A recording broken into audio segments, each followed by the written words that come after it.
Praise the lord. హల్లెలూయా. ప్రభువు అయిన యేసు క్రీస్తు ప్రశస్త నామములో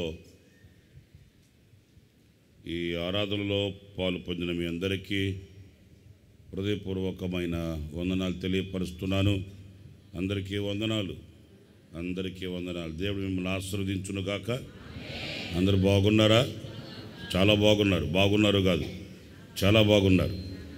మంచిది. పరిశుద్ధ గ్రంథంలో నుంచి ఒక మాట నేను మీకు జ్ఞాపకం చేసి ముగిస్తాను. చాలా క్లుప్తంగా మనకున్న సమయంలో ఆ మాటలు మీకు ఆశీర్వాదాన్ని కలిగిస్తాయని భావిస్తున్నాను. కీర్తనల గ్రంథంలో మోషే రాసిన కీర్తన చాలాసార్లు చాలా పర్యాయాలు మనం చదువుకుంటుంటాము. చాలా మంచి శ్రేష్టమైన మాటలు అవి. దైవజనుడైన మోషే రాసిన మంచి కీర్తన. ఈ కీర్తనని మనం చాలాసార్లు చదువుతాము. ఈ పూట మన ధ్యానం కొరకై 12వ వాక్యాన్ని నేను చదువుతాను. 90వ కీర్తనలో 12వ చరణాన్ని నేను చదువుతున్నాను. మాకు జ్ఞాన హృదయము కలుగునట్లుగా చేయుము, మా దినములు లెక్కించుటకు మాకు నేర్పుము. మనం ఎన్నో నేర్చుకోవాలని ఆశపడుతుంటాం కదండి. ఏదైనా మన కన్నులకు రమ్యంగా ఉన్నప్పుడు, మనకు హృదయానికి సంతోషంగా ఉన్నప్పుడు, మనకు ఇష్టకరంగా ఉన్నప్పుడు దానిని నేర్చుకోవడానికి మనం ముందుకు వెళతాం, నేర్చుకోవడానికి మనం సాహసిస్తాం, వాటిని ఆచరణలోనికి తీసుకుని వస్తాం. మన ప్రక్కన వాళ్ళు మనకు కంటి నిండా కనబడ్డారు అనుకోండి, ఆ తర్వాత మనం కూడా అలాగే ముస్తాబు అవుతాం, అలాగే మనం కూడా తయారవుతాం. వాళ్ళు ప్రవర్తిస్తున్న ప్రవర్తన మనకి ఇష్టకరమైనప్పుడు మనం అలా నడిపించబడాలని, అలాగ బ్రతకాలని, అలా మనం కూడా అడుగులు వేయాలని ఆశపడతాము. మనకు అలవాటు లేకపోయినా కూడా వాటిని నేర్చుకుంటాం. కానీ ఈ కీర్తనలో ఈ కీర్తనాకారుడైన మోషే ఓ చక్కటి అనుభవాన్ని నేర్పిస్తున్నాడు. అదేంటంటే, మా దినములు లెక్కించుకొనుటకు మాకు నేర్పుము, మాకు అలాంటి మంచి జ్ఞానాన్ని మాకు దయచేయండి. చాలా అమూల్యమైన మాటలు. ఎందుకంటే మనిషి జీవితం అనేది చాలా శ్రేష్టమైందండి. మానవుని జీవితం అనేది చాలా వాల్యుబుల్, ఎంతో శ్రేష్టమైంది. కొంతమందికి తెలియదు, దాన్ని పాడు చేసుకుంటారు, దాన్ని పతనం చేసుకుంటారు. మనిషికి ఇచ్చిన ఆయుషేషం, మానవునికి ఇచ్చిన ఆయుష్, అది జీవితం అనేది ఎంత రమ్యమైనదో తెలియక దాన్ని ఆటకాయితనంగా దాన్ని మిస్యూజ్ చేసుకుంటారు, పోగొట్టుకుంటారు. ఆ తర్వాత వాళ్ళు అనుభవించే వ్యధ, బాధ అనేది అది అవధులు లేనట్లుగా ఉంటుంది. ఈ వాక్యంలో మనం గమనించినప్పుడు మన దినములను మనం లెక్కించుకోవాలంట. ఆ దినముల లెక్క మనకు తెలియాలి. ఈరోజు నేను లెక్కించుకొనవలసినవి 2, లెక్కించుకొనకూడనివి 2, 4 విషయాలు నేను టక చెప్పేస్తాను. అవి మీరు ఆలకించి మీరు ధ్యానించండి. ఇది విని ఇక్కడ విడిచిపెట్టి వెళ్ళకండి. మీ గుండెల్లో వాటిని మోసుకొని వెళ్ళండి, ధ్యానించండి. ఇంకా ఎన్నో విషయాలు మీరు ప్రభు పాద సన్నిధిలో పరిశుద్ధాత్మని ద్వారా మీరు నేర్చుకోవచ్చు.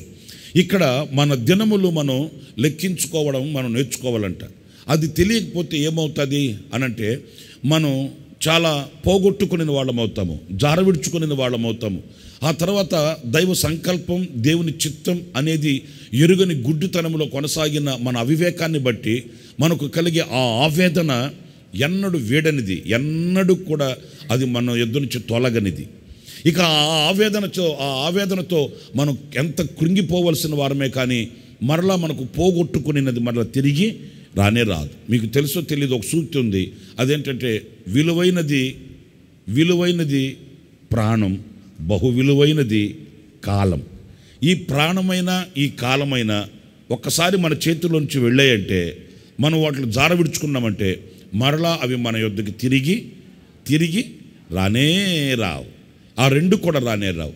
ఎందుకంటే ఆ 2 కూడా కాలమైన ప్రాణమైన విలువైనది, బహు విలువైనవి అన్నప్పుడు మనం ఆ కాలాన్ని గుర్తించి మన దినములను లెక్కించి, నాకు బాగా తెలుసు, మందిరానికి ఎదురుగా ఉంటాడు ఒక ఆయన రోజు బైక్కి సంచి ఒకటి తగిలించుకొని వెళ్తూ ఉంటాడు.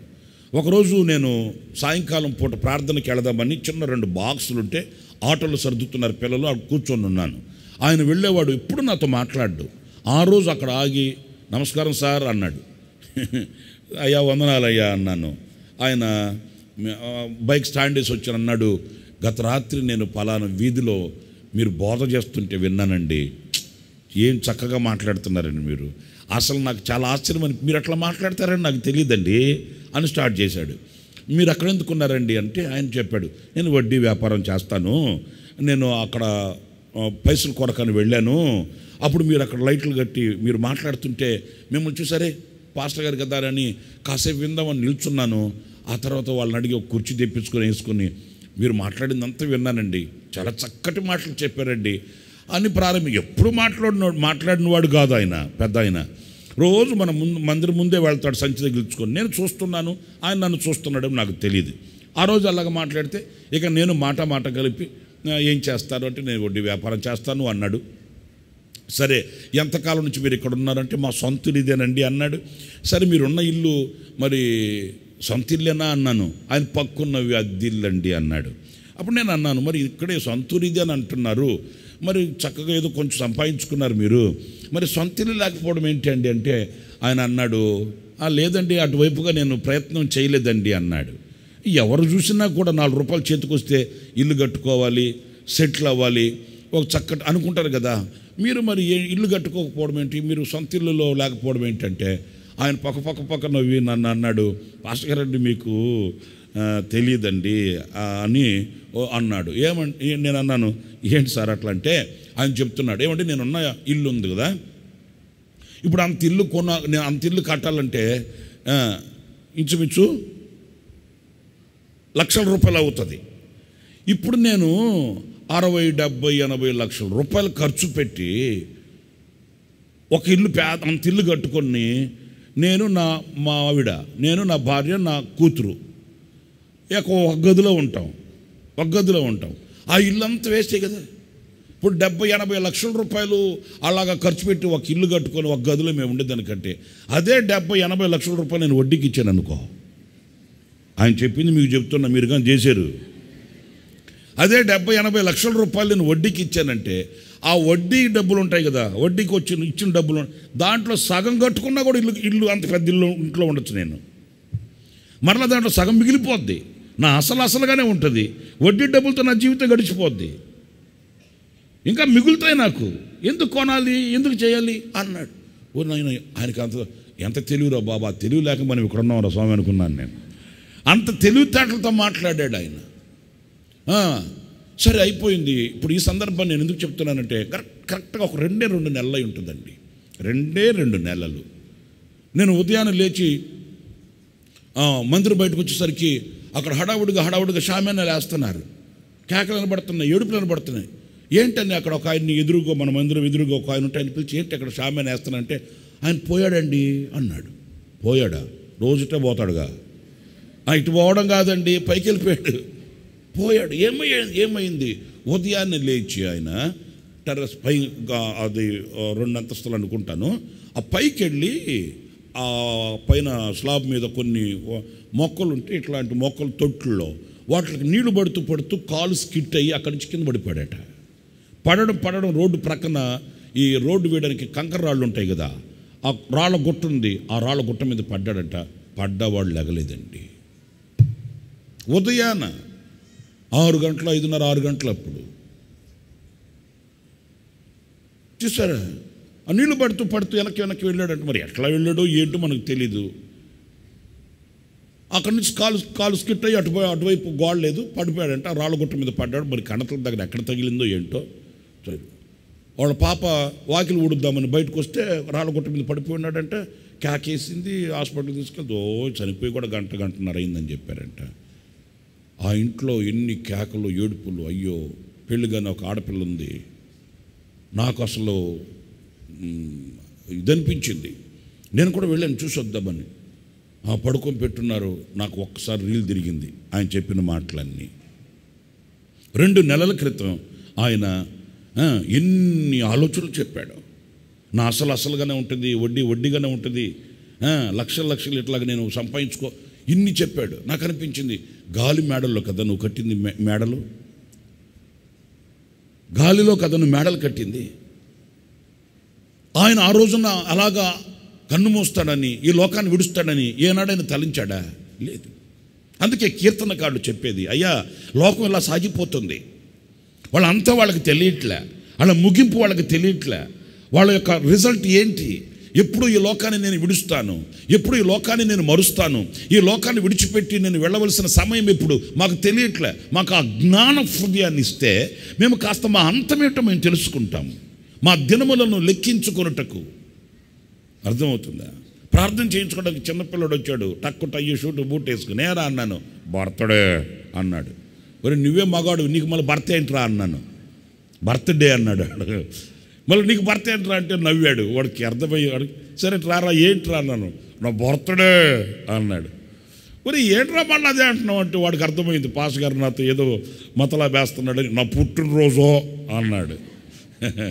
నేనన్నా నీకేంట్రా అంత సంతోషం ఏంట్రా, ఈ కేక్ ఏంటి, ఈ షూట్ ఏంటి, ఈ బూట్ ఏంట్రా అంటే నా పుట్టినరోజు అంటున్నాను కదా అన్నాడు. పాపం తెలీదు వాడికి. ఓకే, వాడికి పుట్టినరోజు వచ్చిందని సంతోషించాడు, కానీ వాడు ఆయుషేషంలో 1 సంవత్సరం తరిగిపోయిందని దుఃఖిస్తాడా? లేదే. నేను పుట్టినరోజు మరలా వచ్చింది అనుకుంటున్నాడే కానీ నా ఆయుషేషంలో 1 సంవత్సరం తరిగిపోయిందనే బాధ వానికి లేదు. వానికే కాదు, మనలో చాలామందికి లేదు. దినాలు దొర్లుతున్నాయి, రోజులు రాజులై కూర్చుంటున్నాయి, ఆయుషేషం తరిగిపోతుంది, శరీరం మడతబడుతుంది, గుండె కాస్త గుప్పెట్లోకి వస్తుంది, అల్లాడిపోతూ తల్లడిల్లిపోతూ ఏదో కళ్ళు తెరిచి కషాయ లోకంలో కళ్ళు తెరిచి బ్రతుకుతున్నామే కానీ మనం ఎక్కడికి సన్నిహితం అవుతున్నాము, ఎక్కడికి చేరువ అవుతున్నాము, ఎక్కడికి దగ్గర అవుతున్నాము, దేనికి దూరం అవుతున్నామని వివేకం మనకు తెలియట్లేదు, ఆలోచన మనకు లేదు. మరి అంత జ్ఞాన సంపద కలిగిన, ఐగుప్తు సకల విద్యల యందు ప్రావీణ్యత కలిగిన, జ్ఞాన సంపద కలిగిన మోషే వ్రాస్తున్నాడు, మా దినములు మాకు తెలియట్లే, మా దినములు లెక్క మాకు తెలియట్లే. ఏదో ఎంతో కాలం ఉందనుకుంటున్నాం, ఎన్నో సాధించాలనుకుంటున్నాం, ఏదో సంపాదించాలనుకుంటున్నాం, ఎక్కడికో చేరుకోవాలని పరుగులు తీస్తున్నాం. కానీ మా ఆయుష్యమే మాకు తెలియకపోతే, మా దినముల పరిణామం లేక ఆ యొక్క స్థితి మాకు తెలియకపోతే మేము ఎలా, మాకు తెలియాలి, ఆ దినములు లెక్కించుకోవడానికి మాకు తెలియాలి. నా ప్రియమైన సహోదరులారా, మన ఆయుష్యంలో దేవుడు మనకిచ్చిన ఈ యొక్క కాలంలో మన దినములను మనం లెక్కించుకునే ఆ జ్ఞానం లేకపోతే కలిగే ఆవేదన మీరు యాకోబు జీవితంలో మీరు చూస్తారండి. ఒక రోజున ఫరో అడిగాడు యాకోబుని, మీ అందరికీ బాగా తెలిసిన సంగతి ఇది, నువ్వు జీవించిన దినములన్నీ, నీ బ్రతుకు దినములన్నీ అయ్యా, ఎంత, నీ వయసు ఎంత అన్నట్లుగా యాకోబుని అడిగాడు ఫరో. ఎంత బాధను వ్యక్తం చేశాడంటే యాకోబు, మీరు ఆ మాటలు చూడండి, ఆదికాండంలో ఉంటాయి, 47వ అధ్యాయం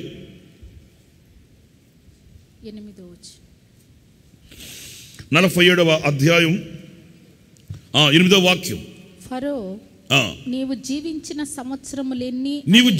సంవత్సరములెన్ని అని యాకోబుని అడిగినందుకు, యాకోబు, నేను యాత్ర చేసిన సంవత్సరములు, ఆ మాట మీరు జాగ్రత్తగా వినండి, నేను యాత్ర చేసిన సంవత్సరములు 130, ఇప్పటికి నా వయసు 130, నేను జీవించిన సంవత్సరములు. అదేంటి మళ్ళీ,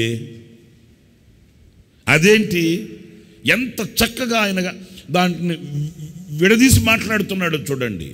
ఇప్పటికి నా వయసు 130 సంవత్సరాలు, నేను జీవించిన సంవత్సరములు కొంచెమే. మరి మిగతా జీవించిన సంవత్సరాలు అంటే మరి మిగతా దినాలన్నీ అంటే తన మనసులో ఏదో ఒక తీరని ఆవేదన ఉంది. నేను చాలా దినాలు వ్యర్థంగా పోగొట్టుకున్నానే, నేను చాలా దినాలు నిష్ప్రయోజనంగా పోగొట్టుకున్నానే, నేను పోగొట్టుకున్న దినాలు మరలా నాకు రావే, నేను పోగొట్టుకునే దినాలను నేను మరలా ఎంత ఖర్చు పెట్టినా, నేను రెక్కలు మొక్కలు చేసినా నేను మరలా సంపాదించుకోలేనే అనే ఆవేదన ఆ ఆత్మీయ హృదయంలో ఉన్నట్లు ఈ వాక్యం చెప్తుంది. మరి మనకుందా? మీరు ఆలోచించండి. లేకపోవడం ఒక వంతైతే ఇంకా మేలు కొలుపు కలగకపోవడం శోచనీయం. ఎందుకు వ్యర్థమైపోతుంది?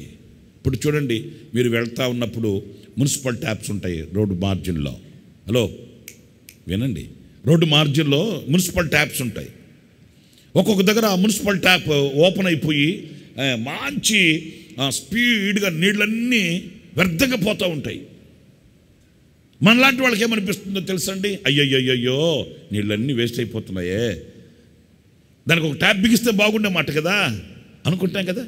మరొకసారి మీరు ఆలోచించండి, నీ ఆయుష్యం నీకు దేవుడు అనుగ్రహించిన దినాలు వ్యర్థంగా పోతుంటే నీకు ఆ చింత కలగట్లేదంటే ఏంటి? మున్సిపల్ ట్యాప్లో వాటర్ వ్యర్థంగా పోతుంటేనే నీ మనసు చివుక్కమంటుందే.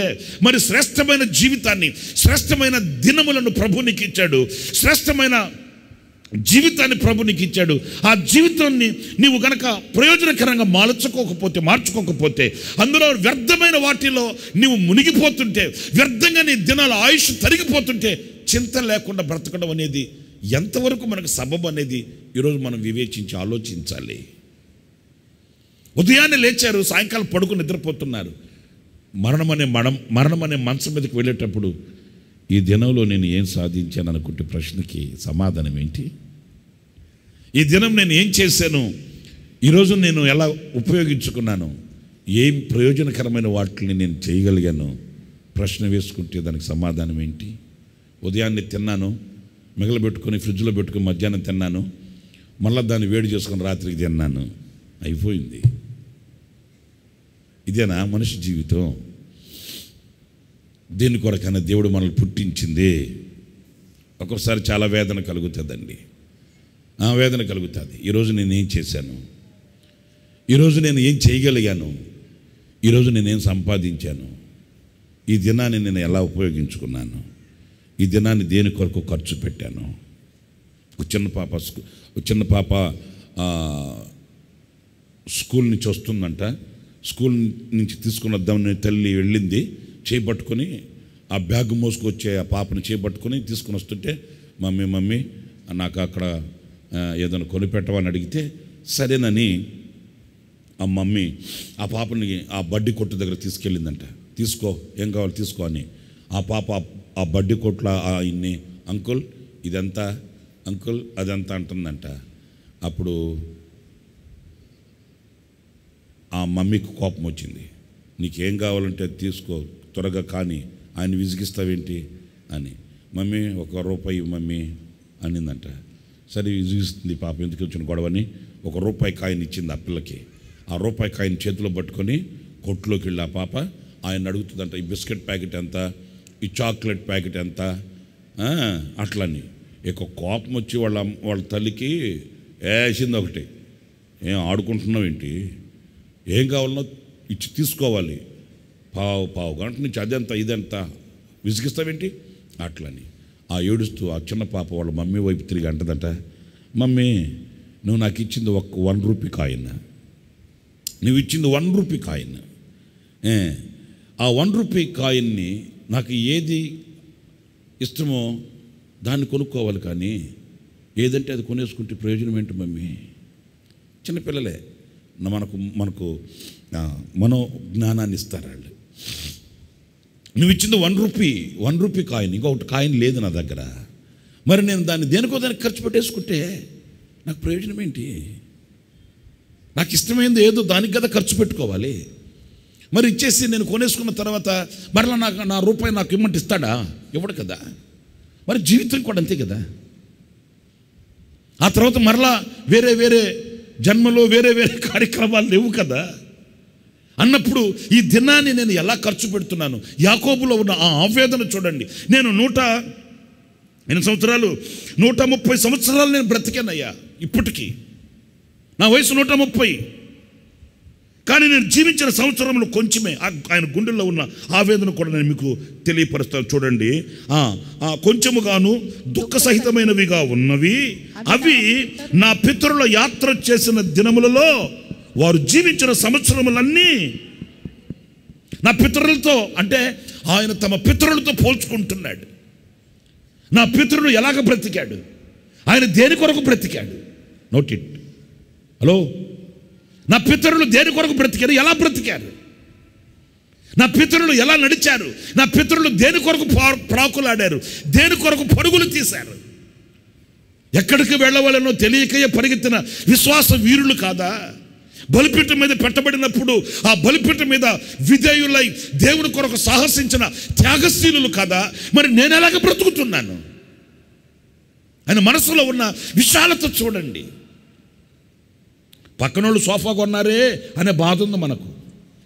వెనకింటోళ్ళు స్థలం కొన్నారే, పక్కింటోళ్ళు పొలం కొన్నారే, ముందింటోళ్ళు కారు కొన్నారే అనే బాధ ఉంది మనకు. కానీ విశ్వాస వీరులు ఇలాగ బ్రతుకుతున్నారే, విశ్వాస వీరులు ఇలాగ పోరాడుతున్నారే, విశ్వాస జీవితంలో ఇలాగ పరిపక్వమయ్యారే, నేను ఎలాగున్నాను అనే బాధ రాదు మనకు. వింటున్నారని నేను చెప్పే మాట. యాకోబు తమ పితరులతో పోల్చుకుంటున్నాడు.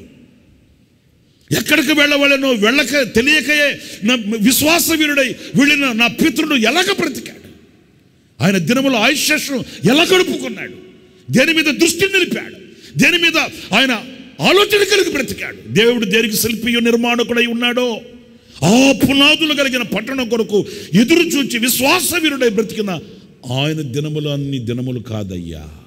ఆ చింతన, ఆ బాధ. నా పితరుడైన ఇస్సాకు ఉన్నాడు కదా, ఆయన బ్రతికినన్ని దినములు అలాంటి బ్రతుకు కాదయ్యా. నా బ్రతుకుతున్నాను, జీవిస్తున్నాను, కానీ నా పితరులతో పోల్చుకుంటే నాకు వేదన కలుగుతుంది. నా ప్రియమైన సహోదరులారా, మీరు ఆలోచించండి. మన పితరులు బ్రతికిన దినములు ఎన్ని, వాళ్ళు ఎలాగ బ్రతికారు, వాళ్ళు ఎలా జీవించారు, వాళ్ళు ఎలా అడుగులు వేశారు, వాళ్ళు దేని కొరకు ప్రయాసపడి ప్రాకులాడి దేనిని కూర్చుకొని పేర్చుకొని దాచుకొని ఉంచుకొని వాళ్ళ విశ్వాసంలో ఎన్నడూ కూడా వెనక్కి తిరిగి చూడకుండా వాళ్ళు కోరిన రేవుకు చేరారు. కానీ ఈరోజు మనం మన దినములను ఎలా గడుపుకుంటున్నాం? ఆ దినముల లెక్క నీకు తెలుసా? ఎంత నీవు మరణానికి దగ్గరవుతున్నావో నీకు తెలుసా? నీ ముగింపుకు నువ్వు ఎలా చేరువవుతున్నావో నీకు తెలుసా? ఒకసారి ఆలోచిస్తే మతిపోతుందండి.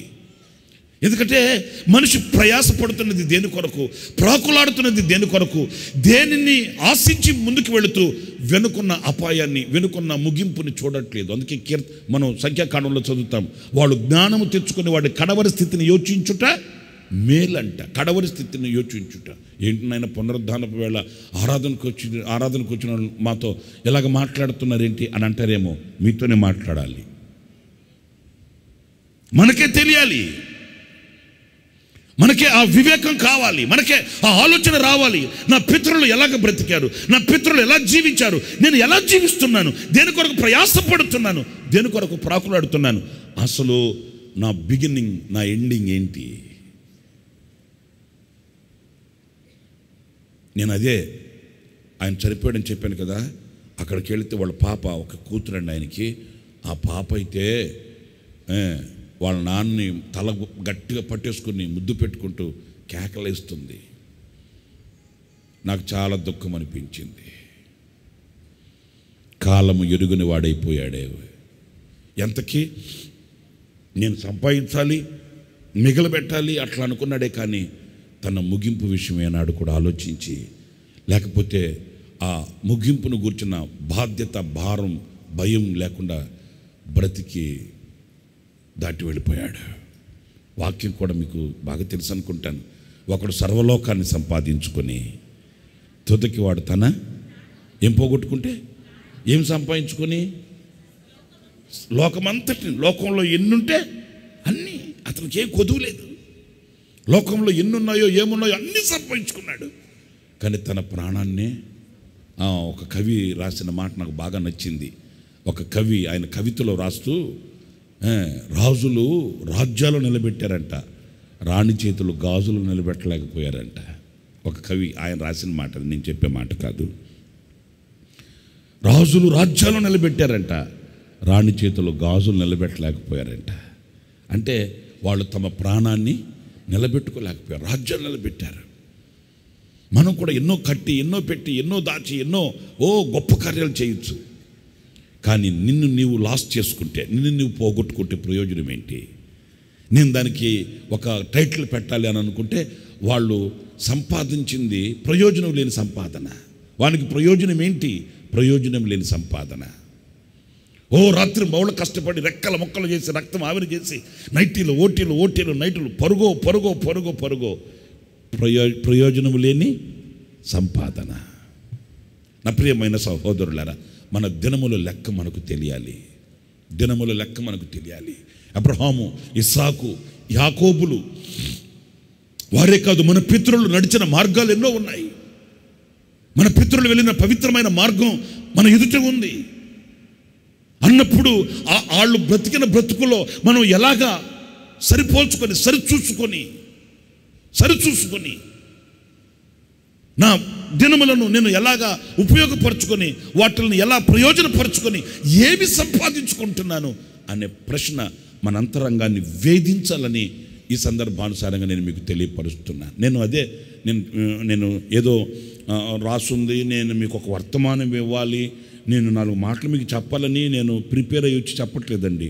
నేను నా మనసులో ఉన్న వేదనని, నా హృదయంలో కలిగిన పరివర్తనని, నా మనసులో ఉన్న ఆ తీర్మానాన్ని నేను మీకు చెప్తున్నాను అంతే. అంతకుమించి నేనేమి మీకు నేను ఒక లెసన్ ఇవ్వాలని ఏదో చిలక పలుకులుగా ఈ మాట మాట్లాడట్లేదు. నా హృదయంలో కూడా చాలాసార్లు వేదన కలుగుతుంది. అరే, నేనేం చేయగలిగాను, ఈ దినంలో నా పని ఏంటి, నేను ఏం కర్తవ్యం చేసి ఇదిగో ఈరోజు చేసిన పనిలో ఈ సంతోషం నా గుండెలో ఉంది అని నేను దేన్ని బట్టి చెప్పగలను అనే ప్రశ్న వేసుకుని నేను ఎన్నో రోజులు ఉన్నాయండి. అవును, నాకు తెలుసు. మన ఆత్మీయ తండ్రి దేవజ లేసన్న గారు ఆయన అనుభవంలో నేను ఒక మాట చెప్పగలను. ఆయన కనుక దేవుని పని ఏ పని కన్నా చేయకపోతే భోంచేసేవాళ్ళు కాదు. ఆయన నాకు తెలుసు, దేవుని పని చేయకుండా భోజనం చేసేవాడు కాదు. ఆయన శారదా కాలనీలో ఉన్నాడు అని అంటే మ్యాగజిన్ పని అన్నా ఉంటుంది, లేకపోతే ఎడిటింగ్ వర్క్ అన్నా ఉంటుంది, లేకపోతే ఆఫీస్ వర్క్ ఏదైనా ఒక దేవుని పని లేకుండా మాత్రం ఆయన ఉండడు, భోజనం చేయడు. అంతే. నాకు తెలుసండి. ఒక్కోసారి నేను ఏసన్న గారు అన్నని కలవడానికి లోపలికి వెళితే చిన్నపిల్లోళ్ళలాగా చాప మీద కూర్చొని మ్యాగజిన్ వర్క్, అప్పుడు డిజిటల్ ఇంత ఎక్కువ లేదు, ఇంత టెక్నాలజీ లేదు, ఇంత పని అప్పుడు అంత మాన్యువల్గా చేసుకునేవాళ్లే. చిన్నపిల్లలాగా చాప ఒకటి వేసుకుని చాప మీద కూర్చొని ఆయన మ్యాగజిన్ వర్క్, ఫొటోస్ అన్నీ యాడ్ చేయడం, ఫొటోస్ అన్నీ సెట్ చేసుకొని మ్యాగజిన్ వర్క్ చేసుకుంటూ ఉండేవాడు. ఇది చిన్నపిల్లలాగా కింద చాప మీద కూర్చొని ఏదో దేవుని పని చేయాలి నేను, అంతే. నా దేవుని కొరకు ఈ పూట, ఈ గడియ, ఈ గంట, ఈ క్షణం, ఈ రోజును నేను వాడాలంతే. నా దేవుని పని కొరకై దేవుడు నాకు ఇచ్చిన ఈ దినాన్ని నేను వాడుకోవాలి, దీనివలన నేను ప్రతిఫలాన్ని పొందుకోవాలి, దీనివలన ఒక ఆశీర్వాదం నాకు కావాలి. అంతేగాని వ్యర్థంగా ఈ దినాన నేను పోగొట్టుకోకూడదు. ఏం చేస్తున్నాను, ఏం చేశాను, మరి మీరు ఎలా గడుపుతున్నారో నాకు తెలీదు. నా మట్టుకు నా హృదయంలో కలిగిన ప్రశ్నని నేను మెదుటి పెడుతున్నాను. నా ప్రియమైన సహోదరులారా, మన దినములను మనం లెక్కించుకోవాలి. యాకోబు మనకు నేర్పుతున్న పాఠం. ఆ తర్వాత నేను జీవించిన సంవత్సరములు ఎన్ని, కానీ నా పితరుల వంటివి కాదు అనే వేదన మన హృదయంలో కలగక మునిపే, నేను బ్రతికిన సంవత్సరాలు ఎన్ని, కానీ జీవించిన దినాలు కొంచెమే. జీవించిన సంవత్సరాలు కొంచెమే అంటే ఆ ముందు దినాలు ఏమైనాయి? నిర్జీవమైన బ్రతుకు బ్రతికా. ఏదో సంపాదించాలని చేత కర్ర పట్టుకుని మా తండ్రి దగ్గరికి వెళ్ళా, మా నాన్నకి అబద్ధం చెప్పా, మా అన్నను మోసం చేసి అక్కడికి వెళ్ళా. అక్కడ చూస్తే మా మామను అన్నీ దేని కొరకు ప్రయాసపడ్డాను ఏం అర్థమై సావదయ్యా. అప్పుడేమో నాకు తెలియలేదు, కానీ ఇప్పుడు నేను ఆలోచిస్తే దేని కొరకు ప్రయాసపడ్డాను, దేని కొరకు రాత్రి బావుళ్ళు మంచుకు తడిశాను, ఎండకి ఎండాను, దేని కొరకు అన్నం నీళ్లు మాని పరుగులు తీసి 17 ఎన్ని సంవత్సరాలు, 14 సంవత్సరాలు, అంతే కదండి? అంతేనా కాదా? మాట చెప్పరేంటి మీరు?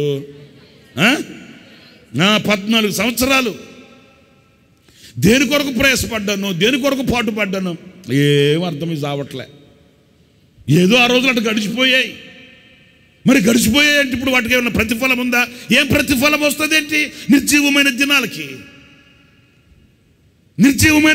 ఏం ప్రతిఫలం వస్తుంది అయ్యా? వ్యర్థంగా పోగొట్టుకుని దినాలు జ్ఞాపకం వస్తే ఈరోజు నా గుండె ద్రవించిపోతుంది. మరి రావు కదా, మరలా తిరిగి రావు కదా.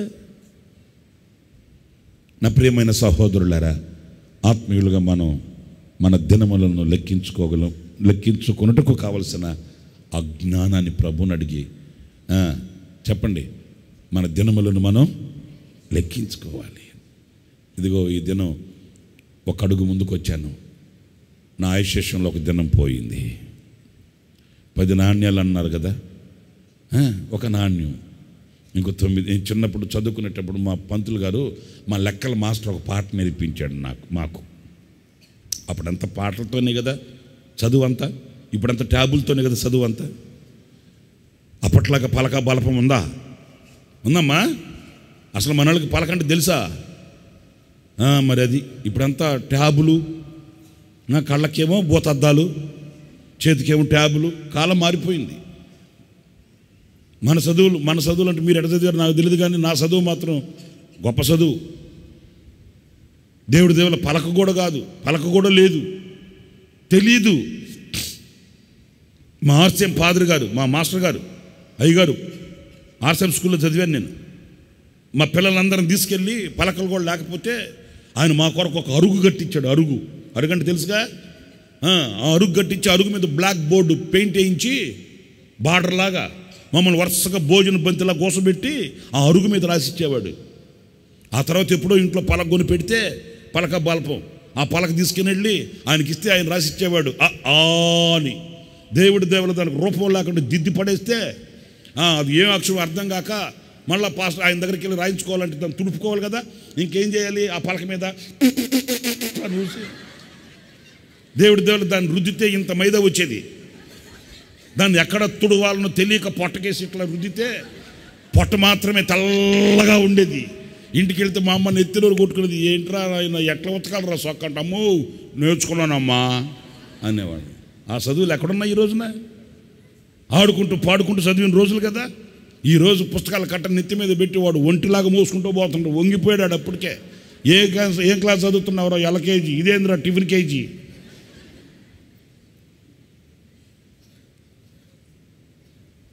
ప్రశాంతంగా ఆడుకుంటూ పాడుకుంటూ చదువుకున్నాం. గనకే బుర్రకెక్కాయి. 4 చదువులు చదివినా కూడా బుర్రకెక్కాయి. మనోళ్ళు 10 చదువులు చదివిన బుర్రకెక్కట్లే. నా పేరు రాయరా అంటే స్పెల్లింగ్ చెప్పు అంటున్నాడు వాడు. ఇంకేం వాడికి ఆ చదివేంటి ఏంటంటే భయంకరమైన చదువులు, భయంకరమైన పరిస్థితి. టార్చర్ అయిపోయింది పిల్లలకి. అమ్మో భారం ఎంతసేపటికి ఎంటెక్ బీటెక్ అంటే ఆడు ఇప్పటి నుంచి ఎంటెక్ బీటెక్ ఆడ మైండ్లో ఫిక్స్ అయిపోయింది. ఇక వాడికి ఆయుశేషం కూడా ఏమవుతుందో అర్థం కావట్లేదు. ఎందుకంటే టెన్షన్ ఫీలింగ్, టార్చర్ ఎండ్లలో. కోళ్ళ ఫారంలో కోళ్ళకి కదా లైట్లు వేసి తినిపిస్తుంటారు. కోళ్ళ ఫారంలో కోళ్ళకి రాత్రి బావుల్లో లైట్లు వేసి ఫుల్గా తినిపెట్టుకుంటారు. నేను అడిగి ఒక కోళ్ళ ఫారం అయింది, ఎందుకంటే రాత్రులు ఇన్ని లైట్లు వేసారు, పుస్తకాలు చదువుతాయి కోళ్ళు ఏమన్నా అని. కోళ్ళు ఏమన్నా పుస్తకాలు చదువుతాయి, ఇన్ని లైట్లు వేసి పెట్టారు అంటే ఆయన అన్నాడు, ఎందుకు వేసామంటే అన్న ఫుల్గా లైట్లు వేసి పెడతారు రాత్రి అనక పగలనక వాటికి తెలియకుండా ఫుల్గా తింటే కొంచెం తూగుతాయి బలం. అర్థమైందా? అందుకు రాత్రులు కూడా లైట్లు వేసి పెట్టింది. ఎందుకంటే రాత్రి పగల వ్యత్యాసం లేకుండా తిని కొంచెం కాటాకేగి తూగుతాయని. ఇప్పుడు మన పిల్లలు కూడా రాత్రి బావులు లైట్లు వేసి చదివించి దైవ భయం లేదు, ప్రార్థన లేదు, దేవుని సన్నిధి లేదు, ఏం అవసరం లే, అట్లాగైపోయారు. హల్లెలూయా. చదివించడం తప్పని నేను చెప్పట్లేదు, కానీ మరి ప్రభుకు అప్పగించండి, దేవుని చిత్తానికి అప్పగించండి, దేవుని భక్తి నేర్పండి, పరిశుద్ధ గ్రంథాన్ని నేర్పండి, దైవ జ్ఞానాన్ని నేర్పండి. నీ బిడ్డల భవిష్యత్తు ఫ్యూచర్ చక్కగా ఉంటుంది. స్తోత్రం కలుగుగాక. హల్లెలూయా చెప్పండి. హల్లెలూయా హల్లెలూయా. సరే, సమయం అయిపోతుంది. త్వరగా నేను ఇంకో కొన్ని 2-3 విషయాలు కూడా చెప్పాలి. మన దినములను లెక్కించుకునే ఆ జ్ఞానాన్ని మనం కలిగి ఉండాలి. ఆ హృదయాన్ని ప్రభుని అడిగి మనం పొందుకోవాలి. ఒకటి. రెండవ విషయానికి వెళ్ళిపోదాం. రెండవది ఆదికాండం 15వ అధ్యాయం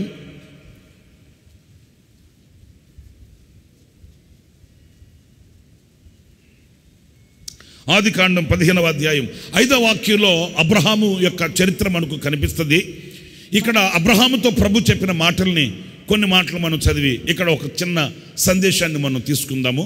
ఈ 15వ అధ్యాయం 5వ వాక్యంలో ఆయన వినండి. ఆయన వెలుపలికి అతన్ని తీసుకుని వచ్చి, వెలుపలికి అబ్రహాముని తీసుకుని వచ్చి, నీవు ఆకాశం వైపు తేరి చూచి నక్షత్రములను లెక్కించుటకు. ఏం లెక్కించాలంట? అందరూ చెప్పండి, ఏమి లెక్కించాలంట? నాకు గట్టిగా చెప్పాలి. నక్షత్రాలను లెక్కించాలంట. నీ చేతనైతే లెక్కించుమని చెప్పి, లెక్కించు అని చెప్పాడంటే దేవుడు, నీ సంతానం అలాగవునని చెప్పెను. స్తోత్రం కలుగును గాక. ఇక్కడ మనం గమనించాల్సింది, దేవుడు అబ్రహామును వెలుపలకు తీసుకుని వచ్చి చెప్తున్నాడు, నీవు ఈ ఆకాశ నక్షత్రాలు లెక్కించు. ఎందుకు ఆకాశ నక్షత్రాలు లెక్కించు అన్నాడు?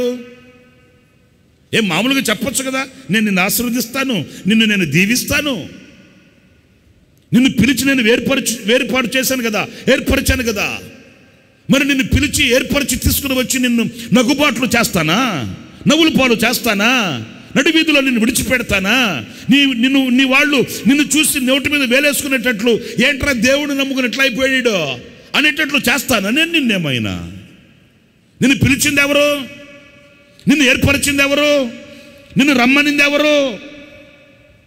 నేను నీకు చూపించు దేశానికి నువ్వు వెళ్ళు అని చెప్పింది ఎవరు? నేను కదా. మరి ఇన్ని చేసి ఇన్ని చెప్పి నిన్ను నేను ఆశీర్వాదం లేకుండా నిన్ను చూసిన వాళ్ళు తల దించుకునేటట్లుగా, తల ఒప్పులు కలిగేటట్లుగా నిన్ను నేను ఎలా చేస్తానయ్యా?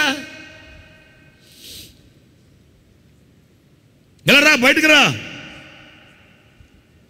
ఆ వాతావరణం నుంచి బయటికి రా, ఆ గదిలో నుంచి బయటికి రా, ఆ మనసులో నుంచి నువ్వు బయటికి రా, తలెత్తి చూడు, ఆకాశ నక్షత్రాలను చూడు. మరి ఆకాశంలో వేలాడుతున్నా, ఈ సృష్టిలో వేలాడుతున్నా, ఈ శూన్యంలో వేలాడుతున్నా ఈ నక్షత్రాలన్నిటిని చూడు. అవి దేన్ని బట్టి వేలాడుతున్నాయి? వాటికి ఏమైనా పిల్లర్స్ ఉన్నాయా?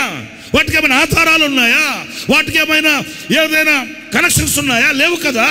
మరి ఆధారాలు లేకయే అంత కాంతివంతమైన ఆ ప్రకాశమానమైన నక్షత్రాల్ని నేను నిర్మించాను, ఏర్పరిచాను, నేను సృష్టించానే. ఇంత గొప్ప సమూహాన్ని నేను కలుగు చేశానే. నేను పేరు పెట్టి పిలిచిన నిన్ను ఎలా విడిచిపెడతానని నువ్వు అనుకుంటున్నావు? ఆకాశ నక్షత్రాలు లెక్కించు.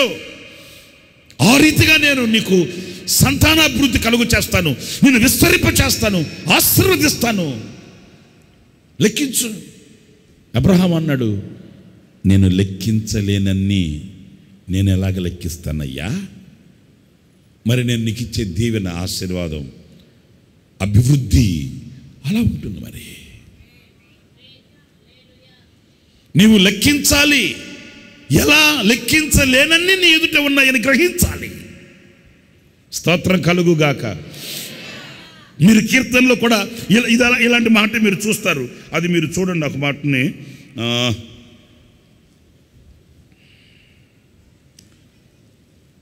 40వ కీర్తన 5వ చరణం. యెహోవా నా దేవా, నీవు మా ఎడల జరిగించిన ఆశ్చర్యమైన క్రియలను, స్తోత్రం చెప్పండి గట్టిగా, అందరు చెప్పండి. మా ఎడల జరిగించిన ఆశ్చర్య క్రియలను, మా ఎడల నీకున్న తలంపులను బహు విస్తారములు. ఎన్ని?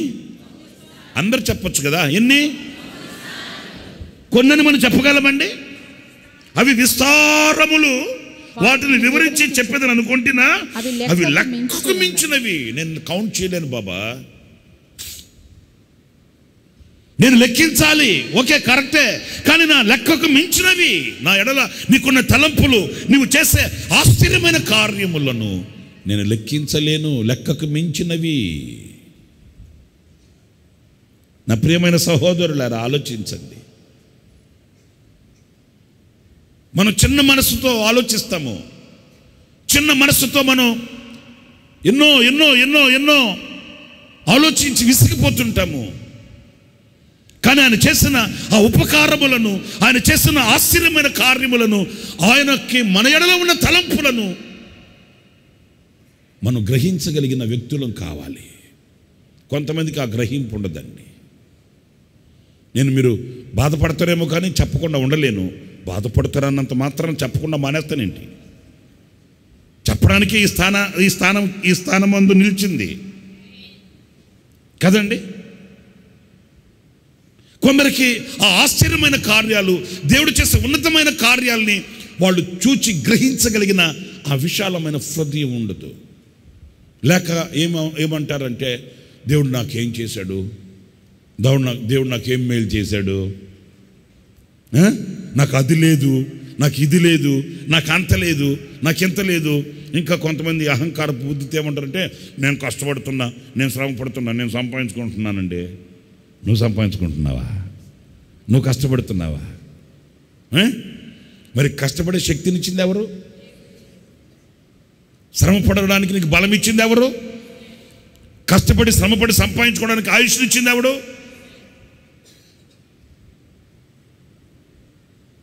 అది తెలియదు కొంతమందికి. నాకేదో బలం ఉంది, నాకేదో శక్తి ఉంది. ఎవరో ఒక పాస్టర్ గారు చెప్తుంటే విన్నాను. ఏనుగు ఉంది కదా, ఏనుగు. హలో, ఏనుగు తెలుసా లేదా? ఆ ఏనుగు నది దాటుతుందంట అవతలకి. సరే, ఏనుగు నది దాటడం పెద్ద కష్టమేం కాదు కదా. నీళ్ళలోకి దిగుతుందంట. ఇక నది దాటుకుని అవతలకి వెళ్ళాలి. నీళ్ళలో దిగుతున్నప్పుడు అక్కడ ఒక చీమ ఉందంట, చేతులు కట్టుకొని. చీమండి. ఆ చీమ అక్కడ చేతులు కట్టుకుని ఉందంట. ఈ ఏనుగలకు చూస్తే ఆ చీమ ఈ ఏనుగుని, ఏనుగు బావో ఏంటి అన్నదంట. అప్పుడు ఏనుగు అనిందంట ఆ చీమ, నేను కూడా నది అవతలకి వెళ్ళాలి, మరి నది ప్రవాహంలో నేను కొట్టకపోతానేమో, మా వాళ్ళంతా అవతల వైపు ఎదురు చూస్తున్నారు, మరి మరి మరి అనిందంట. ఏంటి చీమ ఎవరిని? ఏనుగుని.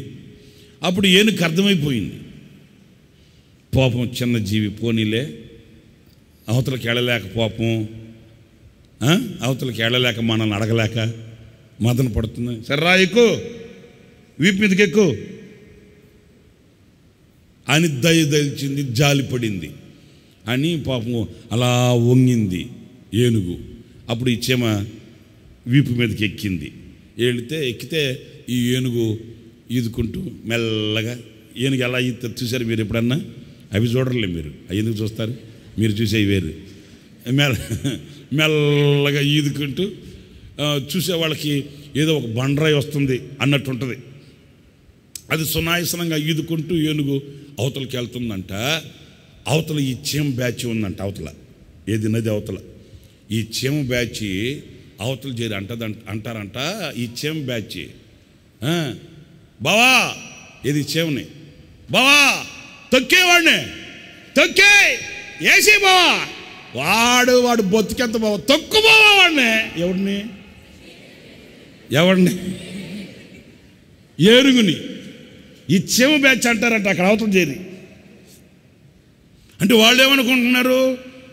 మా చీమ బావా ఏనుగుని తొక్కుతున్నాడు. ఆ ఏనుగు ఒక్కసారి అటు మునిగి లేచింది అనుకో. నేను ఎందుకు చెప్పానంటే, కొంతమంది అట్లా అనుకుంటున్నారు, మన బలం చేత మనం తొక్కుతున్నాం, మన శక్తి చేత మనం బ్రతుకుతున్నాం, నా కష్టార్జితం చేత అని మనం బిల్డప్ ఇస్తుంటే పక్కన వాళ్ళు కూడా బావా తొక్కు బావా, ఏయి బావా, తొక్కే బావా. ఏనుగు నవ్వుకుంటుంటుంది, ఒరి పిచ్చోడా నీ బతుకెంత, నువ్వెంత, నువ్వు తొక్కుతావు, నా కృప చేత కదా నువ్వు బ్రతుకుతుండేది. కొంతమందికి ఆ గ్రహింపు ఉండదండి, ఆ ఆలోచన ఉండదు. నా ఎడల ఆయనకున్న తలంపులేంటి, ఎన్ని ఉన్నతమైన తలంపులు కలిగిన వాడు. ఈ రోజున ఈ స్థితిలో బట్టగట్టి బైబిల్ బట్టి బజార్లో తిరుగుతున్నాను, ఆయన సన్నిధిలో నిలిచి ఉన్నాను, ఆయన సన్నిధిలో సజీవుడిగా ఉన్నానంటే దీనికి కారణం ఏంటి? ఏ బలమైన హస్తం నన్ను కాపాడింది, ఏ బలమైన హస్తం నన్ను ఆశీర్వదించింది, ఏ బలమైన హస్తం నన్ను సజీవుల దేశంలో ఉంచింది అనే వివేకం, ఆలోచన కలిగి ఆ కృతజ్ఞత భావం ఈ రోజున అనేకులకు ఉండట్లేదండి. నా శక్తి, నా టాలెంట్, నా సామర్థ్యత,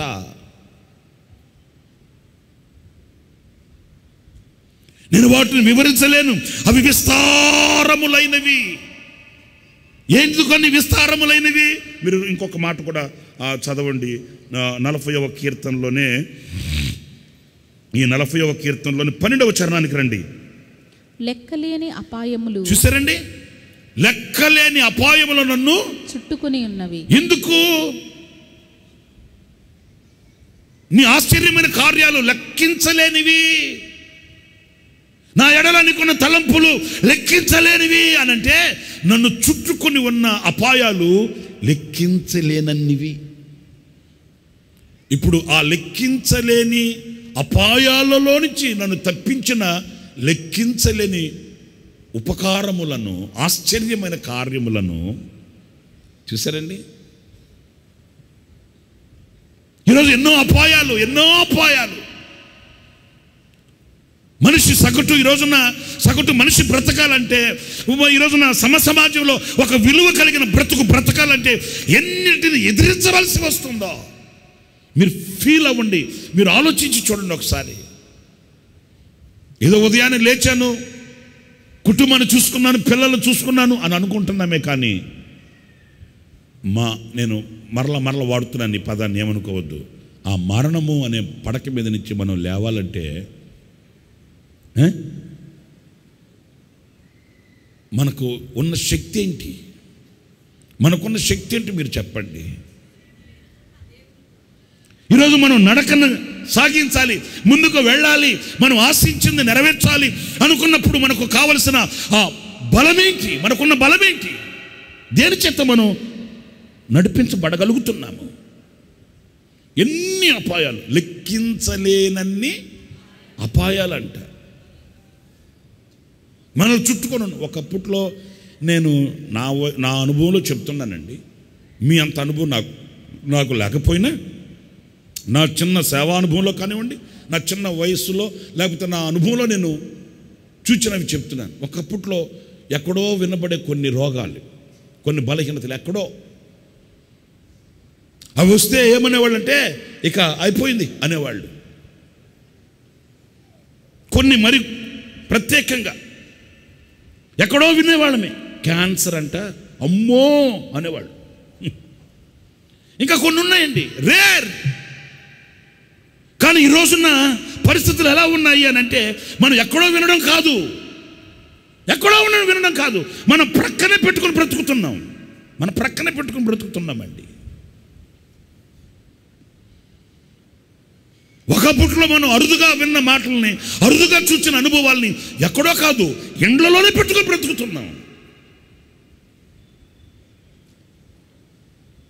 ఏ క్షణం ఏది దాడి చేస్తుందో, ఏ క్షణం ఏది మన మీద విరుచుకుపడుతుందో, ఏ క్షణం ఏది మనల్ని ఖతం చేయాలని కంకణం కట్టుకుంటుందో మనకు తెలియట్లేదు. ఎన్నో అపాయాలు మనల్ని చుట్టుకొని ఉన్నాయి. ప్రియులారా, ఈరోజున గుడ్డి లోకంలో మనం ఏదో నేను గనుడిని అని అనుకోవడం తప్ప, ఈ లోకంలో నేను బలవంతుడిని అని అనుకోవడం తప్ప, ఈ లోకంలో నేను ఫలానా సాధించాను అని మనం సంబరపడడం తప్ప, మనల్ని చుట్టుకుని ఉన్న అపాయాలు ఏంటో మనకు తెలియట్లేదు. ఒకరోజు నేను భీమవరంలో సేవ చేస్తున్నాను. అప్పుడు వీసా ఛానల్లో అన్నవి టీవీ ప్రోగ్రామ్స్ వచ్చేవి. మరి మీకు ఎంతమందికి తెలుసో నాకు తెలీదు. టీవీ ప్రోగ్రామ్స్కి షూట్ చేసేటప్పుడు నేను ఉండేవాడిని. అప్పుడు అన్న నాకు ఫోన్ చేయించి రమ్మన్నాడు, మెసేజ్ చేయాలి, షూటింగ్ ఉంది రమ్మంటే, నేను భీమవరం నుంచి బస్సులో రావడానికి లేట్ అయిపోద్దని బైక్ ఉంటే బైక్ తీసుకొని బయలుదేరేసాను ఇక భీమవరం నుంచి. వాస్తవంగా నేను అలా వచ్చేటప్పుడు ఎవరినో ఒకరిని వెంటేసుకుని వచ్చేవాడిని, ఆ బ్రాంచ్ పాస్టర్లు కానీ లేకపోతే విశ్వాసులు ఎవరినో పిలిచి వెంటేసుకుని వచ్చేవాడిని. ఆ రోజు టైం లేదు, అన్న త్వరగా రమ్మన్నాడు అని చెప్పారు. సరే అన్న రెడీ అవుతున్నాడు, త్వరగా రమ్మన్నారంటే ఇక బైక్ తీసుకొని వెంటనే బ్యాగ్ తగిలించుకొని బయలుదేరేశాను. సరే వచ్చాను. ఇక్కడికి వచ్చిన తర్వాత మెసేజ్లు అన్న రికార్డ్ చేయాలంటే అవి చూసుకొని మరలా నేను వెళ్ళిపోతున్నాను. నేను సందర్భం వచ్చింది కనుక చెప్తున్నాను. విజయవాడ దాటి కంకిపాడు రోడ్లో వెళ్తున్నానండి, ఒక్కడనే బైక్ మీద. ఒక్కసారి ఏమైంది, బైక్ మీద వెళ్తుంటే ఒక లారీ నా షర్ట్ని, నేను ఇట్లా హ్యాండిల్ పట్టుకున్నాను కదా, నా షర్ట్ని రాసుకుంటూ వెళ్ళిందండి లారీ. ఎంత లారీకి నాకు ఎంత గ్యాప్ ఉందంటే నా షర్ట్ని రాసుకుంటూ వెళ్ళింది. ఒక్కసారి సడన్గా బ్రేక్ వేసాను. ఎంత స్పీడ్తోనంటే ఆ లారీ అసలు వాడు ఫ్లైట్ అనుకున్నాడో లేకపోతే రాకెట్ అనుకున్నాడో నాకు తెలియలా. ఏ మాత్రం నేను ఒక్క అంగుళం అటువైపుకి అట్లా అనుంటే ఏం జరిగి ఉండేది నాకు తెలియదు. నాకు కళ్ళు బయర్లు గమ్మాయి. వెంటనే బైక్ ఆపాను, రోడ్డు మార్జిన్లోకి వెళ్ళిపోయాను. నా కళ్ళ ముందే లారీ దూసుకెళ్ళిపోయింది. నా షర్ట్ చూస్తే ఆ షర్ట్కి ఆ లారీ మట్టి అంటుంది. నిలబడ్డాను. ఒక 2-3 నిమిషాలు కంగు తినిపోయా. మౌనంగా రోడ్డు మధ్యలో బైక్ ఆపి, ప్రభువానికి స్తోత్రం స్తోత్రం స్తోత్రం స్తోత్రం, ఏసు రక్తం ఏసు. అంటే నాకున్న ఆ దడని నేను అణుచుకోవడానికి బైక్ స్టాండ్ వేసి బైక్ మీద చేతులు పెట్టి స్తోత్రం స్తోత్రం, ఏసు రక్తం ఏసు రక్తం ఏసు రక్తం అట్లా అనుకుంటుంటే నా అనుభవం చెప్తున్నాను. స్పష్టంగా నాకు ఎవరో చెప్తున్నట్లు నాకు ఒక ఆలోచన. అదేంటంటే, నీ కంటబడింది కనుక ఈ అపాయం నువ్వు చూసావు, నీ దరికి రాకుండా నేను ఎన్ని అపాయాలు తప్పించానో. నిజమండి, ఎవరో నా చెవులో చెప్తున్నట్లు స్పష్టంగా, నీ కంట పడింది కనుక నువ్వు చూసావు, నీ కంట పడకుండా నీ దరికి రానివ్వకుండా ఎన్ని అపాయాలు తప్పించానో. ఆ బైక్ మీద అట్లా చేతులు పెట్టుకుని పట్టు కన్నీళ్ళు పెట్టాను. ప్రభువా నిజమే, నువ్వు కాపాడకపోతే నేను లేనయ్యా. ఎన్ని అపాయాలు, లెక్కించలేని అపాయాలు. అందుకే నేను వివరించాలని అనుకుంటాను, కానీ వివరించలేనన్ని ఉపకారాలు, ఆయన చేసిన అద్భుతాలు, నీ కాళ్ళు జారనివ్వకుండా, నిన్ను పడిపోనివ్వకుండా, నిన్ను నలుగురిలో ఒక సాక్షిగా ఉంచడానికి ఆయన చేసిన సాహసాలు.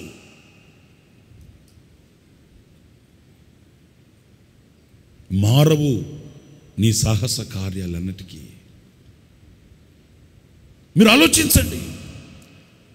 ఈరోజు నేను సజీవునిగా ఆరోగ్యకరంగా ఉన్నాను అని అంటే ఇది ఎవరి దయ, ఎవరి కృప, ఎవరి ఆలోచన, ఎవరి కనికరం, కటాక్షం, వాత్సల్యం ఇది అని ఆలోచిస్తే నీ అంతరంగముల నుంచి కన్నీటి ధార ప్రారంభమవుతుంది.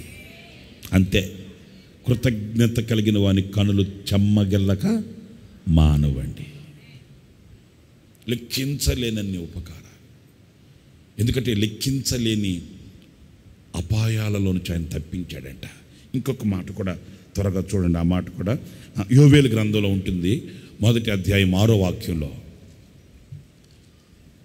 లెక్కలేని బలమైన జనాంగము, లెక్కించలేని బలమైన జనాంగము నా దేశం మీదకి వచ్చి ఉన్నది. ఆ శత్రు జనాంగం, లెక్కించలేనంత శత్రు సమూహం నా దేశం మీదకు వచ్చింది. వాటి పళ్ళు సింహపు కోరల వంటివి. అమ్మ బాబోయ్, ఈ శత్రువుల యొక్క అనుభవాల్ని ఇక్కడ మనం చదివితే వాటి యొక్క పళ్ళు సింహపు కోరల వంటివి, వాటి కాటు ఆడు సింహపు కాటు వంటివి. అయ్య బాబోయ్, లెక్కించలేని శత్రు సమూహాలు. ప్రియులారా, ఈ రోజున మనిషి మీద ఎన్ని వ్యవస్థలు దాడి చేస్తున్నాయి. ఒకవైపున శత్రు సమూహాలుగా నిలిచిన ఈ వ్యవస్థలు మనిషి మీద దాడి చేస్తుంటే ఈ రోజున ఆ దాడిని ఎదుర్కొని ఎలా బ్రతకగలుగుతున్నాము? కొంచెం మీరు థింక్ చేయండి, ఆలోచించండి. ప్రకృతి ఈరోజు మనిషి మీద కన్నెర్ర చేస్తుంది. ఎవరైనా తప్పించగలరా?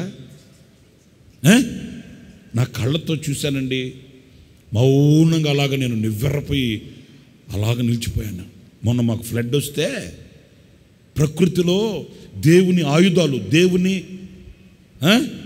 సాధనాలు ఎంత రోషం కలిగి, ఎంత పరాక్రమం కలిగి, ఎంత బలము కలిగి ఉంటాయో నా కళ్ళతో నేను చూశానండి. రాత్రి 11-12 గంటల వరకు వరద వస్తుందంట అని చెప్తే నేను గతంలో వచ్చాయి కదా, అందులో ఇది ఒకటి అనుకొని నేను నాతో కొంతమందిని, మన సంఘ విశ్వాసులు పరిచారకులు ఉన్నారు కదా, మన మందిని దగ్గర ఉన్నవాళ్ళు, వాళ్ళంతా వస్తే అన్న ఇట్లా వాటర్ వస్తాయంటే రానివ్వబోయా ఏమైంది అన్నట్లుగా 12-1 గంటల దాకా అందరమే ఆ పార్కింగ్లో కూర్చొని ఆ మాట ఈ మాట మాట్లాడుకుంటూ కరెంట్ తీసేశారు. సరే టార్చ్ లైట్లు తీసుకొని వెళ్ళి చూసి వస్తున్నాం. ఏది కృష్ణా నదిలోకి వెళ్ళి ఎంత పెరిగాయి, ఎంత ముందుకు వచ్చాయి అని గంటకోసారి వెళ్ళడం. 10 అడుగులు వచ్చాయన్నా, ఇంకొక 2 అడుగులు వచ్చాయన్నా ముందుకి, ఆ రోడ్డు ఎక్కాయన్నా అంటుంటే నేను కూడా వెళ్ళి టార్చ్ లైట్ వేసుకొని వెళ్ళి చూసి వస్తున్నాను. ఇక్కడ దాకే వచ్చాయి, మన దాకా వచ్చే లోపల తెల్లారిపోద్దే అనుకున్నాము. సరదాగా మాట్లాడుకుంటూ వచ్చి కూర్చున్నాం. ఒక్కసారి 10 అడుగులు, 2 అడుగులు, 3 అడుగులు అనుకున్నది ఒక్కసారి పొంగింది దేవుడి దయ వల్ల. ఎట్టు పొంగిందో తెలుసండి, అక్కడెక్కడో ఇంటి దగ్గర ఉన్న నీళ్లు మన మందిరం దగ్గర రావాలంటే చాలా టైం పడుతుంది. చాలా టైం కాదు, ఒక్కసారి పొంగిన పొంగుకి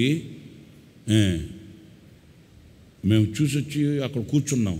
మా కళ్ళ ముందే వాసని పొంగిన ప్రవాహంలాగా నీళ్ళు వచ్చేస్తున్నాయి. ఇక వెంటనే నేను ఏం చేశాను, కొన్ని ఇసుక బస్తాలు ఉన్నాయి, రెడీ చేసుకొని ఉన్నాం మేము ముందుగానే. ఆ ఇసుక బస్తాలని గేట్ల దగ్గర వేసేసి ముందు గేట్లు వేయించేసా. ఎందుకంటే గతంలో నాకు తెలుసు, వరద తగ్గిపోయిన తర్వాత ఇండ్లలో ఇంత పెద్ద పాములు ఇండ్లలోకి వచ్చేసి సూర్యుల మీద నిలిచిపోయినాయి. గతంలో నాకు తెలుసు, నేను చూసా. వరద తగ్గిపోయిన తర్వాత ఇంట్లోకి వెళ్తే ఆ కర్రలకు చుట్టుకొని ఉంటున్నాయి పాములు. అందుకు నేనేం చేశానంటే ముందు ఇసుక బస్తాలు వేయించేసి ముందు గేట్లు వేయించేసా. అట్లాంటివి ఏదన్నా పురుగు పుట్టుంటే లోపలికి రావు కదా, ఆ గేట్లలో నుంచి నెమ్మదిగా వస్తే నీళ్లు అని ముందు గేట్లు వేయించేసి ముందు ఇక లోపలికి వెళ్ళి మేము మా రూముల్లో ఉన్నాయి కొన్నిటిని ఆ జనరేటర్లని వీటిని హడావుడికి పైకి చేరేస్తూ ఉన్నాం. నా కళ్ళతో చూశానండి బాబోయ్, ఆ పొంగు రోడ్డు మీద ప్రవహిస్తూ ఈ గేట్లు వేసేస్తున్నాం కదా, ఈ గేట్లని తాకుతుంటే, ఈ గేట్లని క్రాస్ చేస్తుంటే ఇనుప రాడ్లతో చేసిన గేటు, ఇట్లాగా ఉన్న గేటు ఆ ప్రవాహానికి గడగడ వణుకుతుందండి. శబ్దం, గేటు దడ ఎవరో ఊపినట్టే ఆ నీటి ప్రవాహానికి. నేను ఇవన్నీ పైకి చేరేస్తేనే అక్కడ గేటు దగ్గరికి వెళ్తే గేటుకి ఆ నీటి ప్రవాహం తగిలి ఆ రోదన కానీ ఆ శబ్దం, ఆ గేటు ఆ వణకడం నా కళ్ళతో చూసి, ఈ ప్రవాహపు శక్తి దేవుని చేతిలో సాధనాలు కదా ఇవన్నీ. ఈ సృష్టి ఆయన చేతిలోది, మన చేతిలో లేదు. ఆయన చేతిలో ఉన్న ఈ సాధనాలని ఉపయోగిస్తే తాళుకోగలిగిన వాడు ఎవడున్నాడు రా బాబు. Within half an hour అండి, within half an hour అంతే, అర్ధ గంటలో మందిరంలో ఇంచుమించు 4-5 అడుగులు నీళ్ళు వచ్చేసాయి అంతే. ఆ అర్ధ గంటలో మా పరుగులు మేము పరుగుతూనే ఉన్నాం. 4-5 అడుగులకి ఎట్లా వచ్చేసాయి? గేట్లు వేసాం కదా. బొచ్చుకొక్క అయితే గేట్ వేస్తే రాదు, ఇది బొచ్చుకొక్క కాదు, బొచ్చుకొక్క కాదు.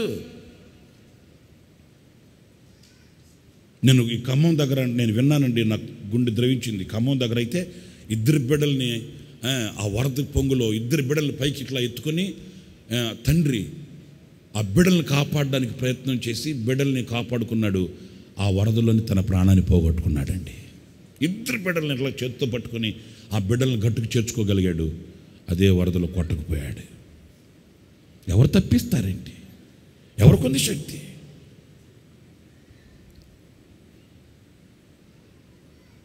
దేవుని చేతిలో ఉన్న సాధనాలు ప్రకృతి వికృతిగా మార్చబడితే, ప్రకృతి దాడి చేస్తే ఎదురుగా సాహసించి గుండెను అప్పగించగలిగిన, గుండె ధైర్యము కలిగిన సాహస వీరులు ఎవరున్నారు? ఎవరు లేరు. తట్టుకోగలిగిన వాడు ఎవరు లేడు. ఇదిగో ఇక్కడ రాయబడి ఉంది, శత్రువులు లెక్కలేని బలమైన జనాంగము నా దేశము మీదకి వచ్చి ఉన్నది.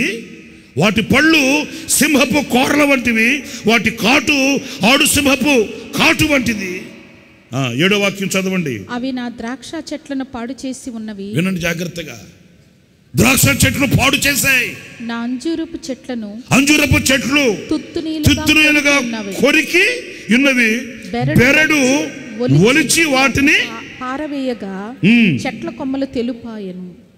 పెనిమిటిపోయిన ఎదురవుతున్న ఈ పరిస్థితి ఎలాంటిది అనంటే, ఇది బహు విస్తారముగా బహుబలమైన జనాంగముగా నా మీద పడిన ఒక శత్రు సమూహం. ఇది నా సంపద పాడైపోతుంది, నా ఆధారం కుప్పకూలిపోతుంది. మీకు ఈ గ్రంథం ఈ అధ్యాయంలో చాలా విషయాలు మీరు చూడొచ్చండి. మీరు 1-2 మాటలు నేను చదివిస్తాను, తర్వాత మీరు చదువుకోండి.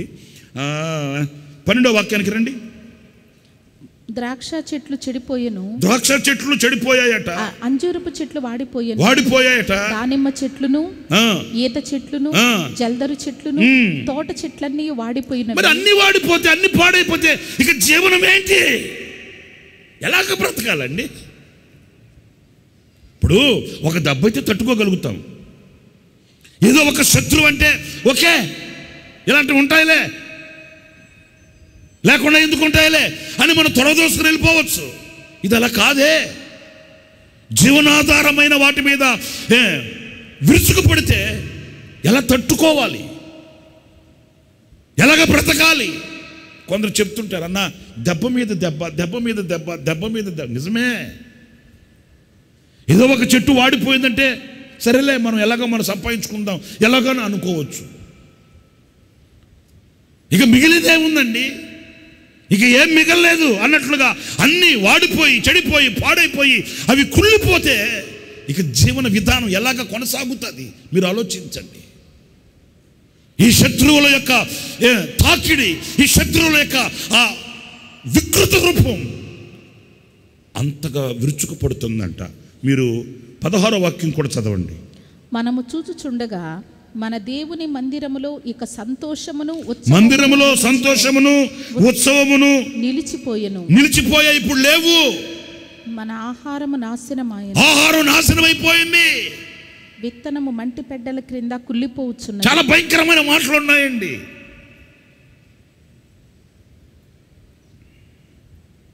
లెక్కలేని బలమైన జనాంగముగా వచ్చిన ఈ శత్రు సమూహాల వలన, ఈ శత్రువుల వలన కలిగిన ఆ కష్ట పరిస్థితులు ఎన్నో ఉన్నాయి.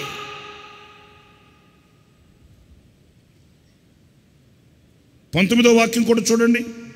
అగ్ని చేత అరణ్యములోని మేత స్థలములు కాలిపోయినవి. ఏంటండి పరిస్థితి? మీరు ఆలోచించండి. అక్కడ చెట్లేమో వాడిపోయాయి, పాడైపోయాయి. ఇక్కడేమో అగ్ని చేత అరణ్యములోని మేత స్థలములు అరణ్యములో మేత స్థలాలు కాలిపోతే ఇక ఎలాగ బ్రతకాలి? ఏం చేయాలి చెప్పండి?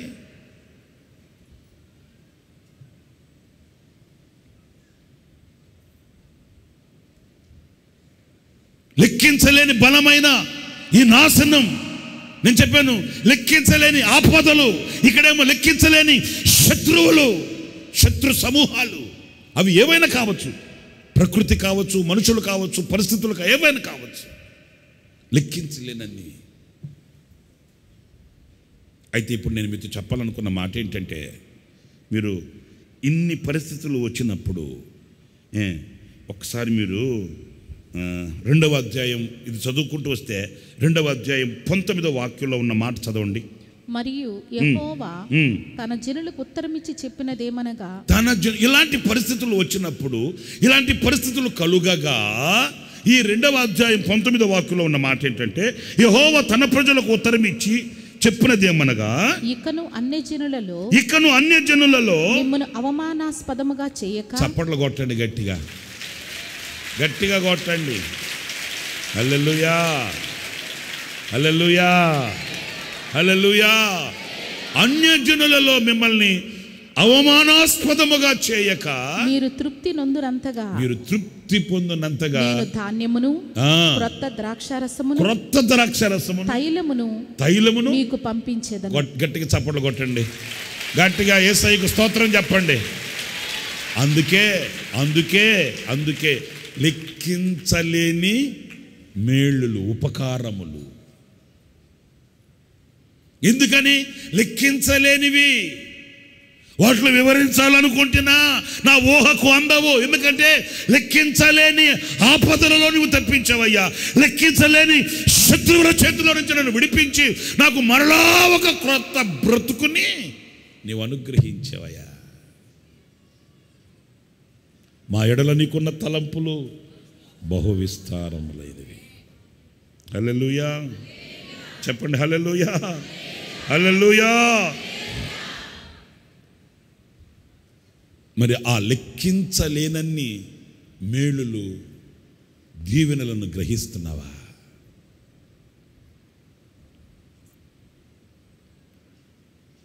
వాటిని నీ హృదయంలో ధ్యానిస్తున్నామా? వాటి యందు మన మనసు పెట్టి, అయ్యో నా దేవుని కృప కదానని ఆ కృపను తలంచి ప్రభువుకి కృతజ్ఞులమై బ్రతకగలుగుతున్నామా అంటే ప్రశ్నించుకోవాలి. మరి మీకు 2 విషయాలు చెప్పాను. 1 దినముల లెక్క, 2 చెప్పండి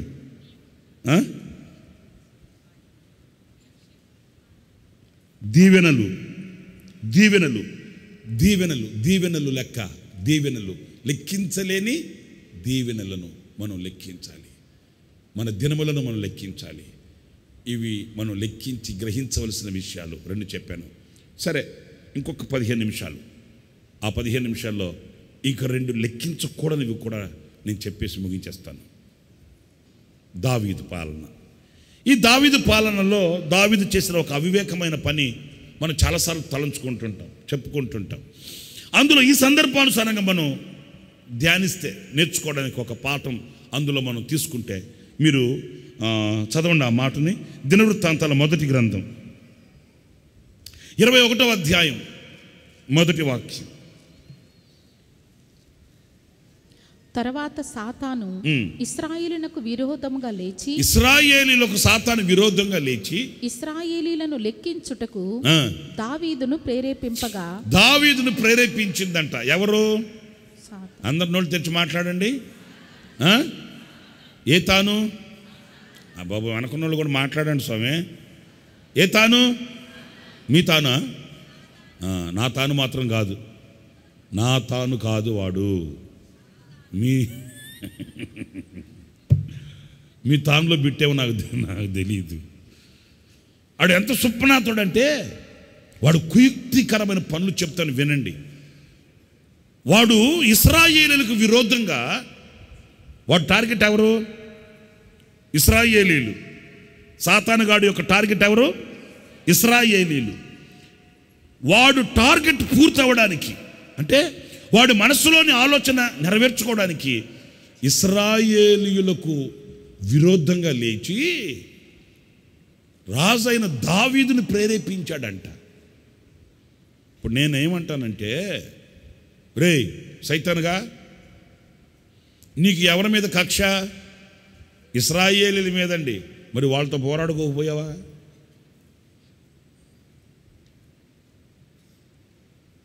వాళ్ళని ఏమైనా చేస్తే చెయ్యకపోయావా?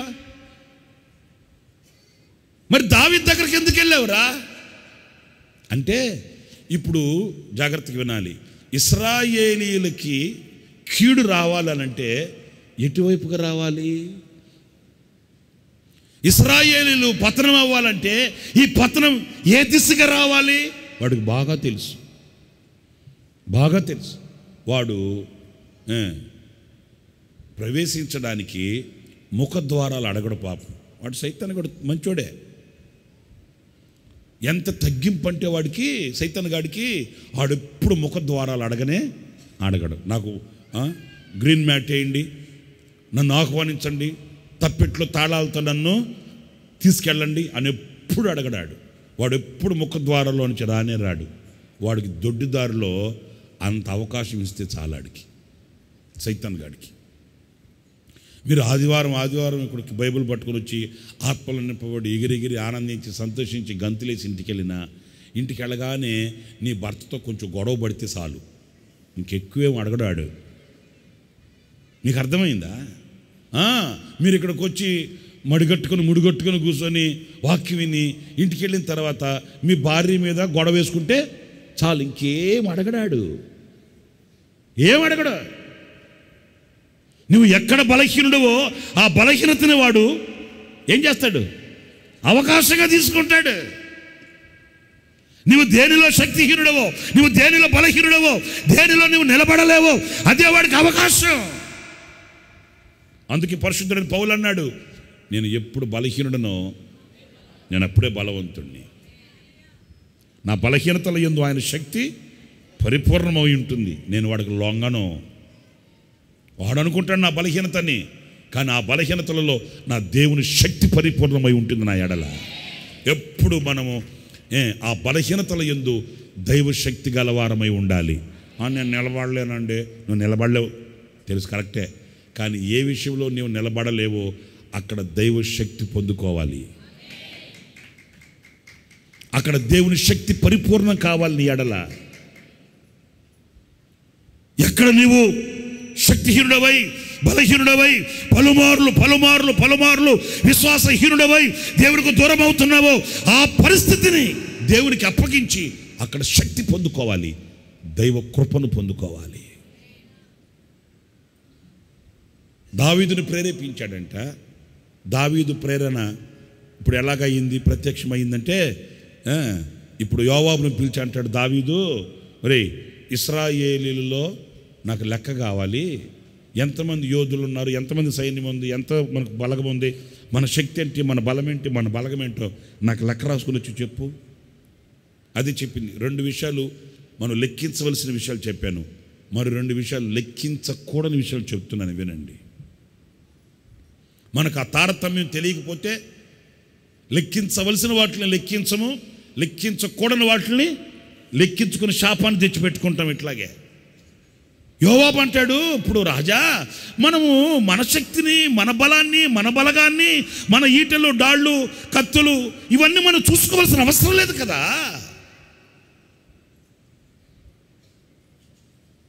ఎందుకు చూసుకోవలసిన అవసరం లేదు? మీరు ద్వితీయోపదేశకాండం 7వ అధ్యాయం 7వ వాక్యం చూడండి. ద్వితీయోపదేశకాండం 7వ అధ్యాయం 7వ వాక్యం. మీరు సర్వజనముల కంటే విస్తార జనమని యెహోవా మిమ్మును ప్రేమించి మిమ్మును ఏర్పరచుకొనలేదు. చూసారండి, సమస్త జనముల కంటే మీరు లెక్కకు తక్కువే కదా. మీరు సమస్త జనముల కంటే తక్కువైన వాళ్ళే కదా. మీరు గొప్ప జనమని ప్రేమించాడు ఆయన, ఏమన్నా మనం లెక్క పెట్టుకోవడానికి.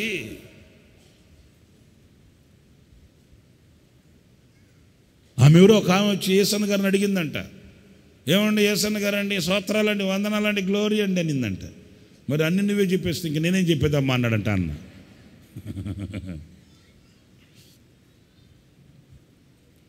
మరలా అనిందంట, ఏమండి యేసన్న గారండి మీకు ఎన్ని వారాలు ఉన్నాయండి అనిందంట.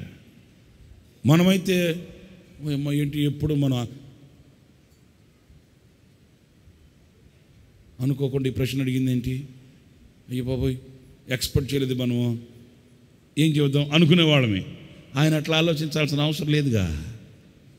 యేసన్న గారండి మీకు ఎన్ని వారాలు ఉన్నాయండి అంటే అవి అడిగితే అన్న తడుక్కోకుండా చెప్పాడంట, నేను ఇంకా లెక్క పెట్టుకోలేదమ్మా అన్నాడంట.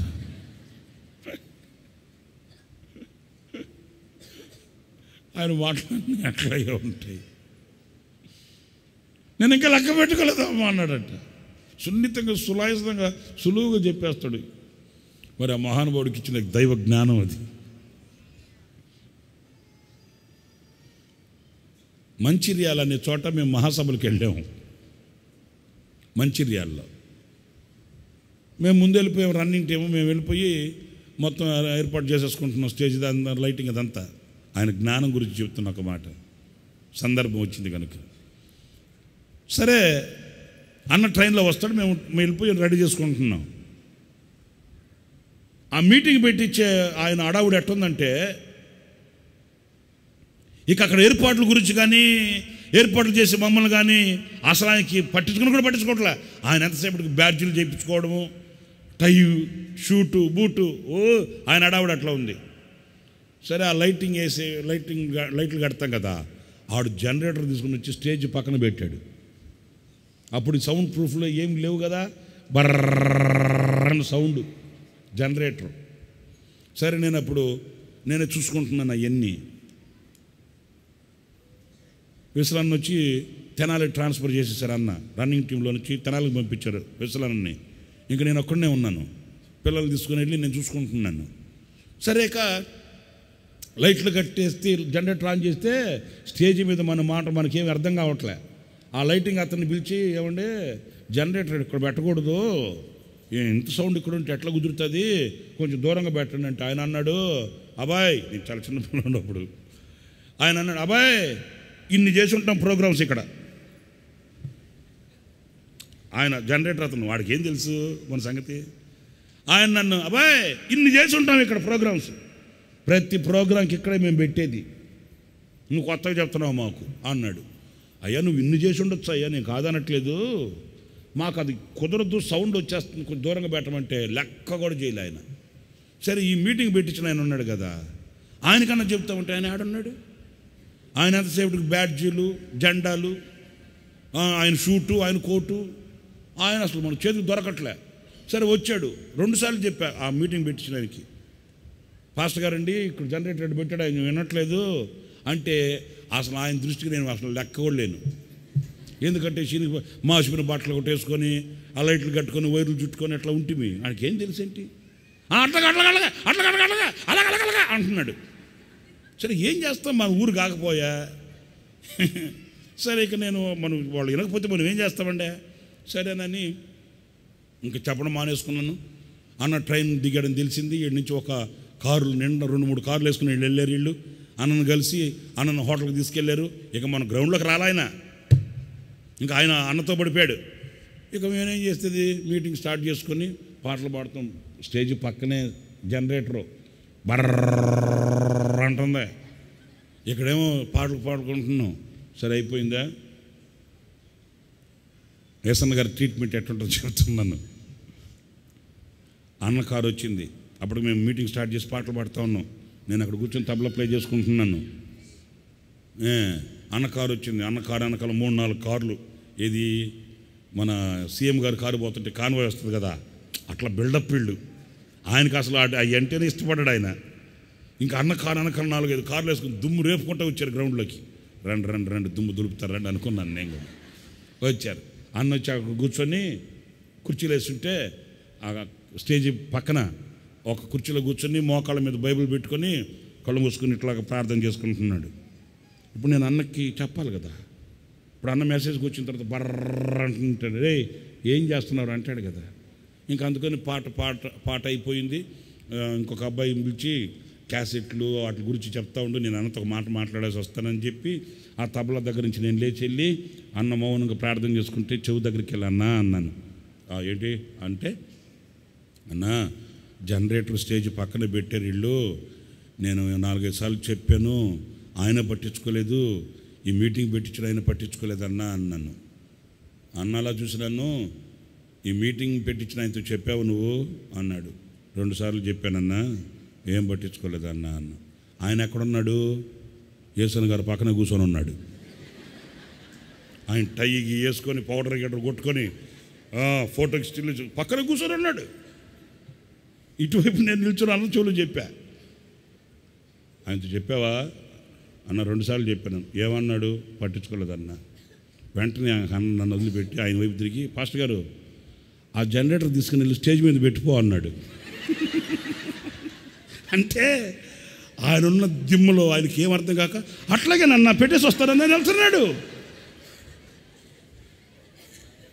ఆయన ట్రీట్మెంట్ అట్లా ఉంటుంది. మళ్ళీ పిలిచాను, పాస్టర్ గారు ఎక్కడికి? అదే జనరేటర్ దగ్గరికి. అదే జనరేటర్ నాపి స్టేజ్ మీద నేను నిలబడతానే, ఆడ పెట్టేసి రాపో.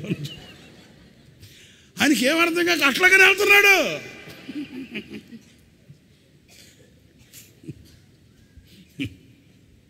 మహాజ్ఞాని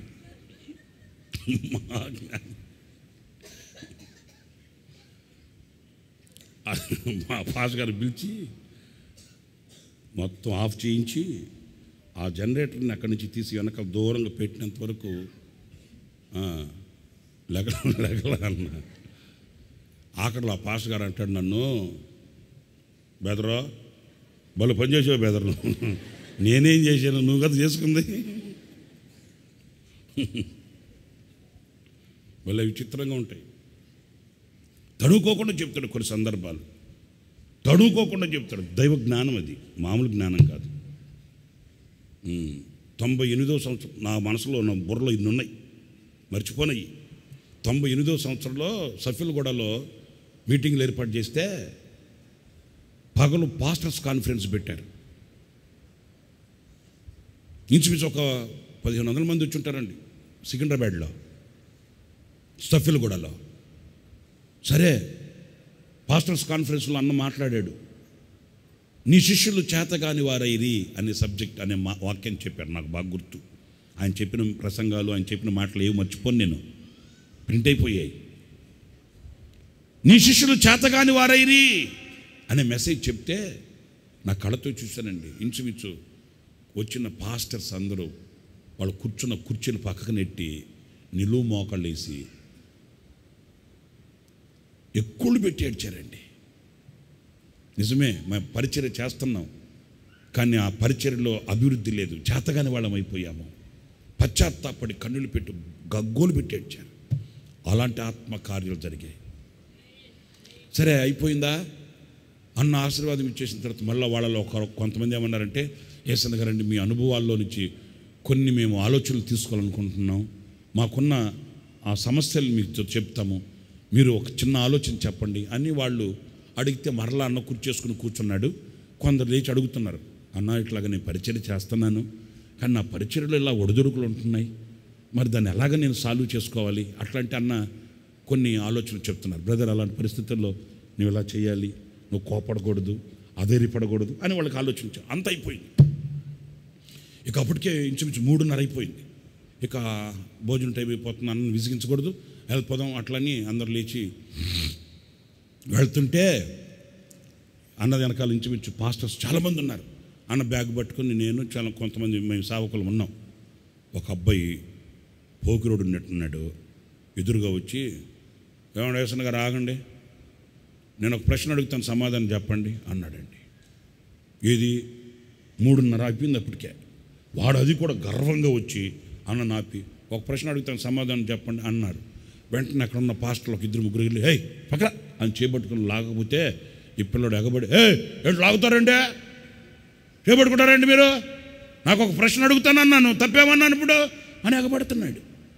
వెంటనే అన్న విడిచిపెట్టిన ఏంటి నాయన రే దగ్గరకు రారా, ఏంటి నాకు ఒక ప్రశ్న ఉంది సమాధానం చెప్పు.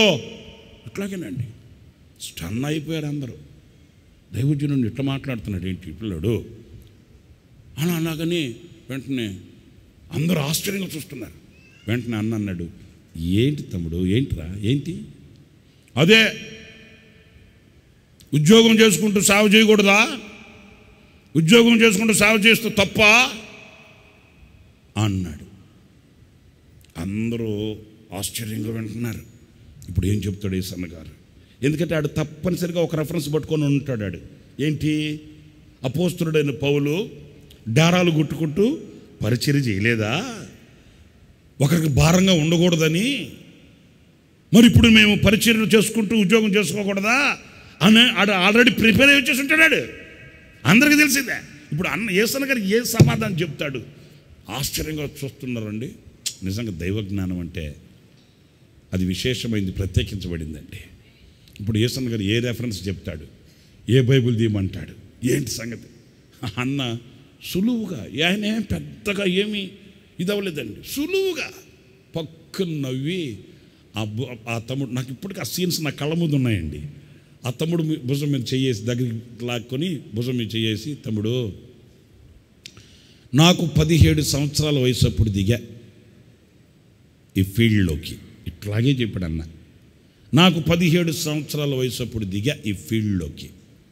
ఆ రోజు నుంచి ఈ రోజు వరకు తిన్న చెయ్యి ఆరకుండా తిరుగుతున్నా, కడిగిన చెయ్యి ఆరకుండా తిరుగుతున్నా, తిన్న చోట కనీసం చేయగలిగితే ఆ చెయ్యి ఆరేంత వరకు కూడా నేను ఉండట్లే, కంకణం కట్టుకొని తిరుగుతున్నా, రాత్రి బవళ్ళు తిరుగుతున్నా.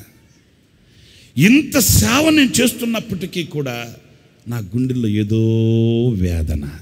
ఏ వేదన, చేయగలిగినంత నేను చేయలేకపోతున్నానే, వెళ్ళవలసిన చోట్లకి నేను వెళ్ళలేకపోతున్నానే, రీచ్ అవ్వవలసిన ప్రాంతానికి రీచ్ అవ్వలేకపోతున్నానే, నశించిపోయే ప్రజలు ఎంతమంది ఉన్నారు, నేను ఎప్పుడు వెళ్ళాలని వేదన నా గుండెని పిండేస్తుంది. ఏది, కడిగిన చెయ్యి ఆరకుండా తిరుగుతుంటేనే, రాత్రి బావులు తిరుగుతుంటేనే, మరి నువ్వు ఉద్యోగం చేసుకుంటూ ఎంత సేవ చేస్తావో చెప్పు నాయనా అన్నాడు. ఇంకేంటి దానికి ఆన్సర్, ఇంకా నువ్వు ఉద్యోగం చేసుకుంటూ వ్యాపారాలు చేసుకుంటూ అది చేసుకుంటూ ఇది చేసుకుంటూ సైడ్ బిజినెస్లు పెట్టుకొని ఇంకెంత సేవ చేస్తావో చెప్పు నాయనా అన్నాడు. అంతే దబ్బను మోకాళ్ళు వేసేసాడు, ప్రార్థన చేయి నా కోసం. దైవ జ్ఞానం అది.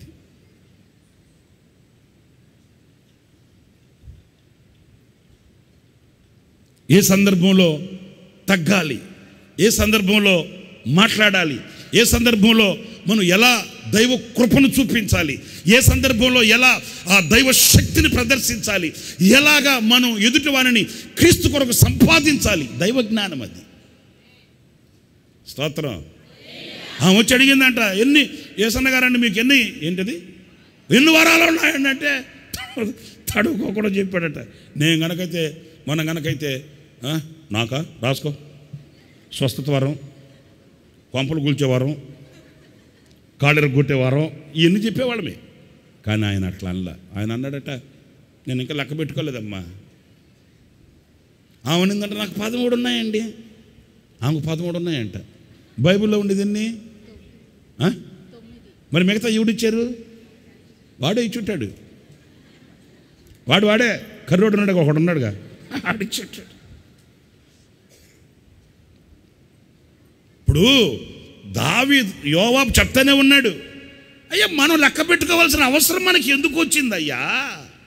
మనం గొప్ప జనమని, మనం ఉన్నతమైన వాళ్ళమని ఆయన మనల్ని ప్రేమించాడా? కాదు కదా. మనం జనానికి, మనం సంఖ్యకు చూస్తే మనం తక్కువే. మరి దేనికి పనికిరాని అల్పజనం, స్వల్ప జనమకు ఇశ్రాయేలు మనల్ని ప్రేమించాడు కదా, శక్తినిస్తున్నాడు కదా.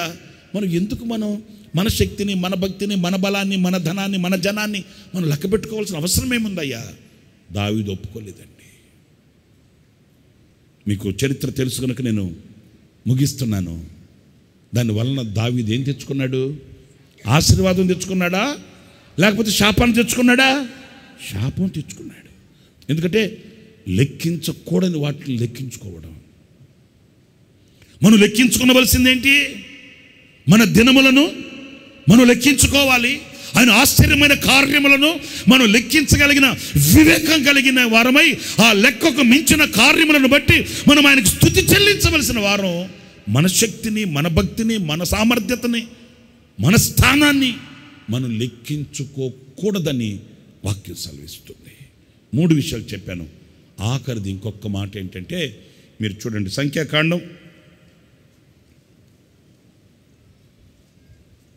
2వ అధ్యాయం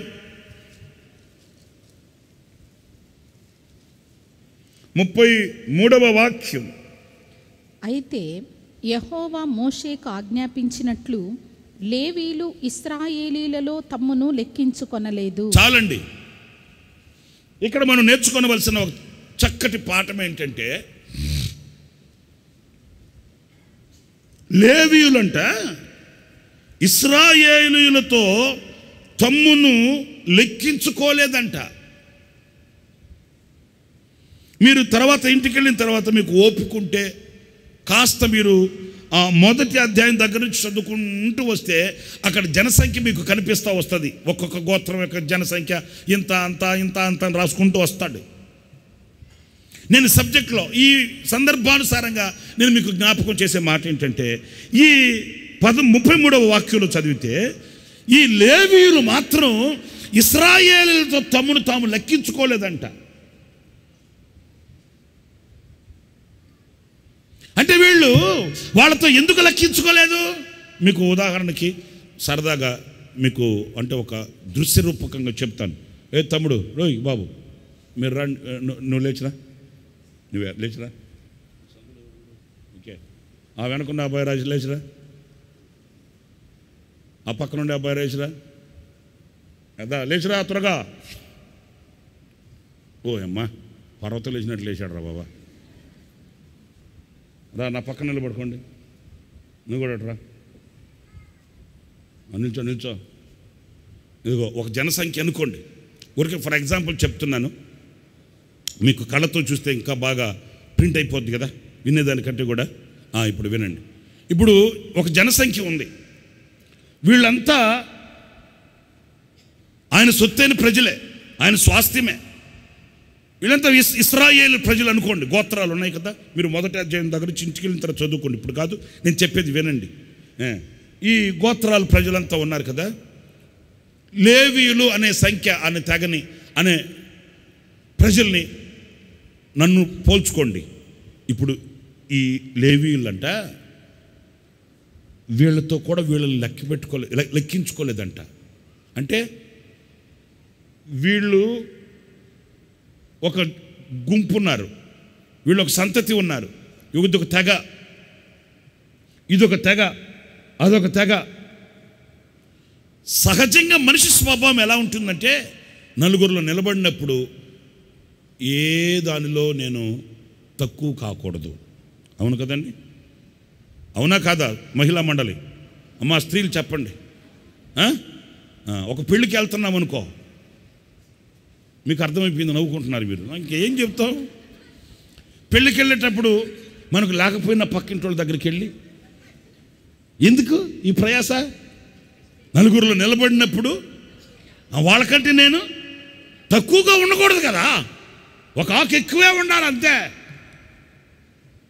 అందుకని మన దగ్గర లేకపోయినా పక్కింటి వాళ్ళు వెనక మన తిప్పలు మనవి. ఎందుకంటే వాళ్ళకంటే నేను ఎందుకు తక్కువ కావాలి? కానీ లేవీయులు అంటండి, తన ఎదుట ఇశ్రాయేలీల గోత్రాల ప్రజలు అనేక మంది ఇశ్రాయేలీలు ఉన్నారు, వాళ్ళతో వీళ్ళని లెక్కించుకోలేదంటండి. వాళ్ళతో నేను లెక్కించుకోవడం ఏంటి? వాళ్ళతో నన్ను పోల్చుకోవడం ఏంటి? నేను ఎవరిని? నేను ఒకరితో లెక్కించుకోవలసిన వాడిని, ఒకరితో పోల్చుకోవలసిన వాడిని, ఒకరితో సమముగా ఎంచుకోవలసిన వాళ్ళమి కాదు. నేను ఒక ప్రత్యేకించబడిన వాడిని, నాకు ఒక పిలుపు ఉంది, నాకు ఒక దర్శనం ఉంది.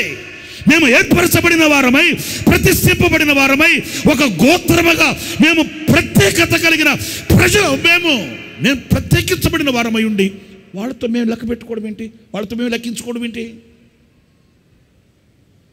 విశ్వాసులమైన మనమంతా ఆలోచించాలి. ఈ రోజున విశ్వాసంలో నుంచి ఎందుకు దిగజారిపోతున్నారో తెలుసండి? ఎవరితోనో వీళ్ళని పోల్చుకోవడం. మంచిదే, ప్రార్థన చేసేవాళ్లే, పాటలు పాడేవాళ్లే, కానుకలు ఇచ్చేవాళ్లే, చర్చకు వచ్చేవాళ్లే, రంగులు వేసేవాళ్లే, అంగులు తీర్చేవాళ్లే, సాపలు వేసేవాళ్లే, లైట్లు కట్టేవాళ్లే, మైకులు పెట్టేవాళ్లే, అన్ని మంచివే. కానీ ఎందుకు ఆ స్థానాన్ని కోల్పోయి ఈ రోజున ఎందుకు ఆ స్థానంలో నుంచి దూరమైపోతున్నారు? కృపని పోగొట్టుకుంటున్నారు, విశ్వాసహీనులైపోతున్నారంటే ఎవరితోనో పోల్చుకోవడం, ఎవరితోనో మనం లెక్కించుకో. ఆయనకు చూడు,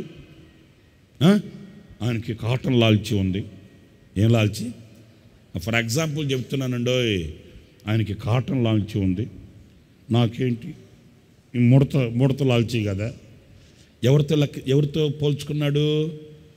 అది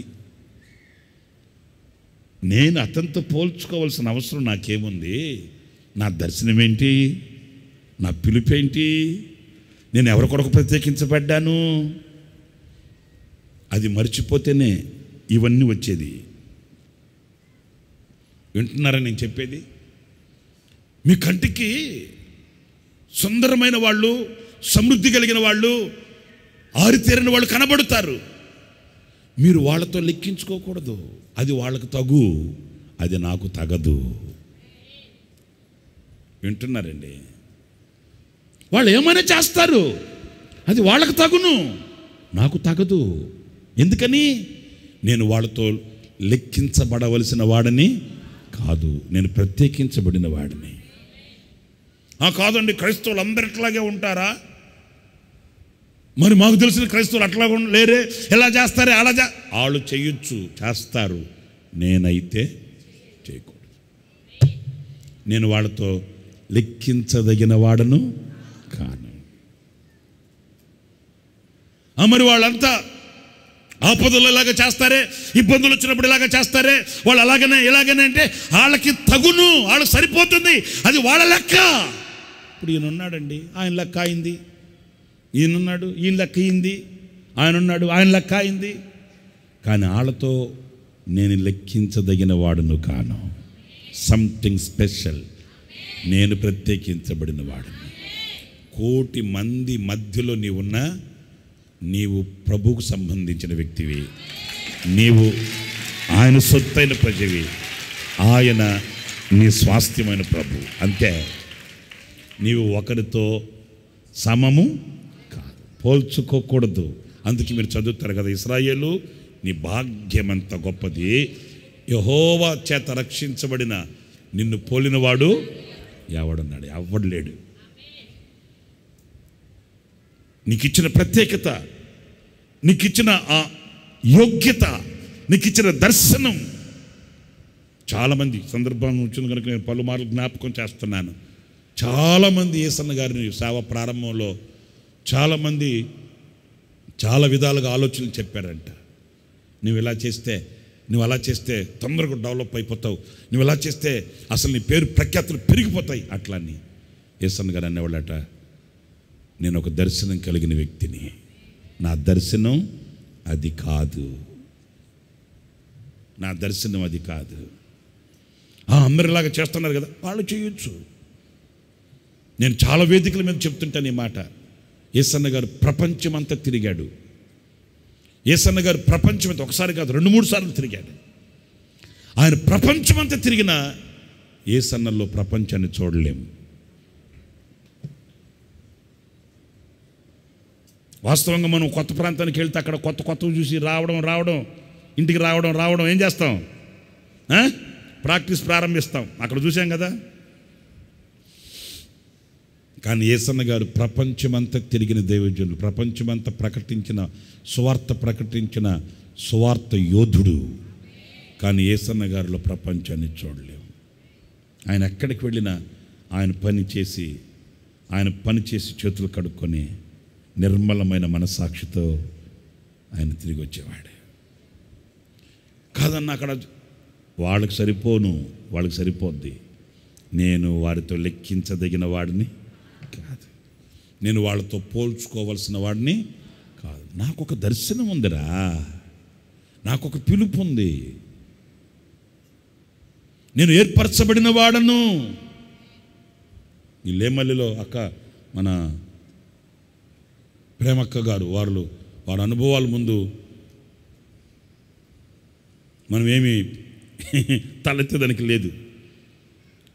లేమల్లె ప్రాంతంలో మన ప్రేమక్క గారు, రూతక్క గారు, ఇంకా పెద్దోళ్ళు ఉన్నారు కదా, అన్నతో సేవలో ఉన్నప్పుడు చిన్న సేవ, మీకు చాలామందికి ఒకవేళ కొంతమందికి తెలియదేమో, చాలా చిన్న సేవ, చాలా క్లిష్టమైన పరిచర్య. నేను కూడా లేమల్లిలో కొంతకాలం పరిచర్య చేశా. నాకున్న ఆసక్తిని బట్టి అన్న తిరిగిన ప్రాంతాలు ఉన్నాయి కదా, ఆ ప్రాంతాలన్నీ కొన్ని నేను కూడా తిరిగా. ఎందుకు తిరిగారంటే అక్కడ వాళ్ళని అడిగి తెలుసుకుందామని. వాళ్ళని అడిగేవాడిని, అన్న మీ ఊరు వచ్చేవాళ్ళు కదా, అప్పట్లో ఎలాగుండేది అంటే వాళ్ళు చెప్పేవాళ్ళు. కొన్ని పల్లెటూరు గ్రామాలు ఉన్నాయండి, ఆ గ్రామాలకు పని కట్టుకుని వెళ్ళా నేను. వాళ్ళని అడిగితే వాళ్ళు చెప్పేవాళ్ళు, అయ్యా డ్రమ్ ఒకటి తగిలించుకొని ఆ కోళ్ళని తీసుకొని వచ్చేవాడు, ఇదిగో ఈ పెట్రోల్ బస్ లైట్ ఇక్కడ ఈ సత్తర ఏంది అది ఏమంటారు దాన్ని, రచ్చబండ, ఆ రచ్చబండ దగ్గర రాత్రులు కూటం పెట్టి డ్రమ్ము తగిలించుకొని అన్న నిలబడి పాటలు పాడుకుంటూ డ్రమ్ము కొట్టుకుంటూ పాటలు పాడుతుంటే ఆయన స్వరానికి ఆయన పాటలకి మా ఊళ్ళంతా వచ్చి కూర్చునేవాళ్ళు అక్కడ. అలాగే చెప్పేవాళ్ళు. చాలా చిన్న పరిచర్య, కష్టమైన పరిచర్య. వాళ్ళు ఎంత ఇష్టంగా చేశారు ఈ పరిచర్యని. ఆ రోజుల్లోనంట యేసన్న గారి దగ్గరికి కొంతమంది వచ్చి, ఏంటి ఇంత టాలెంటెడ్ పర్సన్, నీవు ఇంత వరాలు కలిగిన టాలెంట్ ఉన్న వ్యక్తివి, ఈ మారుమూల ప్రాంతంలో ఇక్కడ మగ్గిపోయి పెట్రబాసులు దగ్గర ఊరు గ్రామాలు తిరిగి వాళ్ళు పెట్టి అంత అన్నం తిని ఉండడం ఏంటి, నువ్వు మాతో వచ్చేస్తే నిన్ను ఏరియా సూపర్వైజర్ని చేసేస్తాం అన్నే చెప్పేవాళ్ళండి. ఏరియా సూపర్వైజర్ని చేసేస్తాం, ఒక 100 మంది సేవకులు మీ కింద పెట్టేస్తాం, మీరు ఏం పని చేయాల్సిన అవసరంలే, ఊరు గ్రామాలు తిరగాల్సిన అవసరంలే, ఆ 100 మంది పాస్టర్లకి నువ్వు జీతాలు ఇచ్చుకుంటూ సూపర్వైజింగ్ చేస్తే సరిపోతుంది, మీకు అది ఇస్తాం ఇది ఇస్తాం. ఏది తినడానికి కూడా తిండి లేని క్లిష్టమైన పరిచర్య చేస్తున్న ఆ రోజుల్లో ఇన్ని ఆశలు చూపించినా అన్న ఒకే మాట చెప్పేవాళ్ళట, బ్రదర్ సారీ బ్రదర్, మీరు ఆశించింది నేను చేయలేకపోతున్నాను, నాకు ఒక దర్శనం ఉంది.